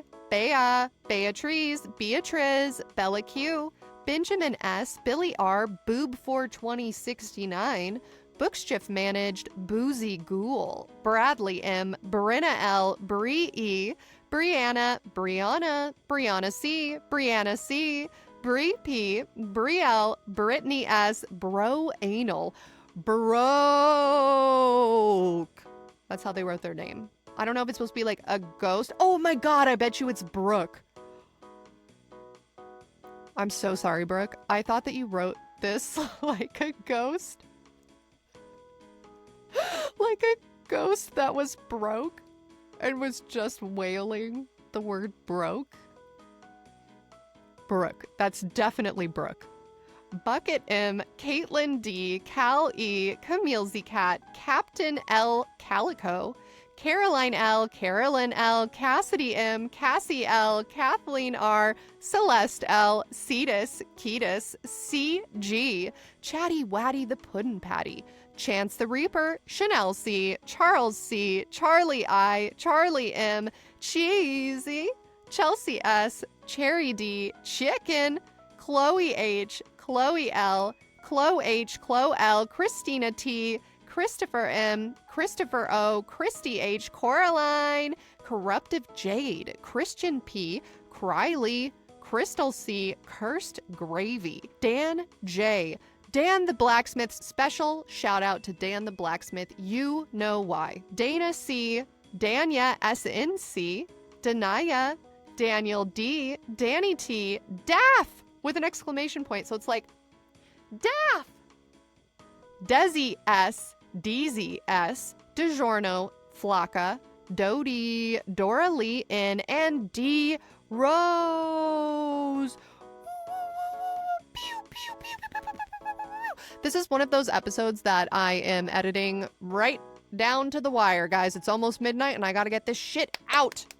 So I don't know how edited this is going to be, but I am very, very grateful for each and every one of you that I interact with on Patreon. I recently had writer's block and I was asking you guys in the community chat on Patreon, like, what the fuck do I do? And you guys gave me some really good advice and it snapped me out of it. So thank you all so much for supporting us. And if you're not on the Patreon, thank you anyway for supporting us. Even if you're not on there at this time, hope you'll join us someday to just give it a try. But we appreciate each and every one of you, whether you listen to the episodes and that's it, whether you listen and share, refer friends to us, join our Patreon, interact with us in any way on any of our socials. We are very, very grateful and all of it matters and counts. Now, it is the time of the show where we give you our secret password of the week. Sorry, I burped.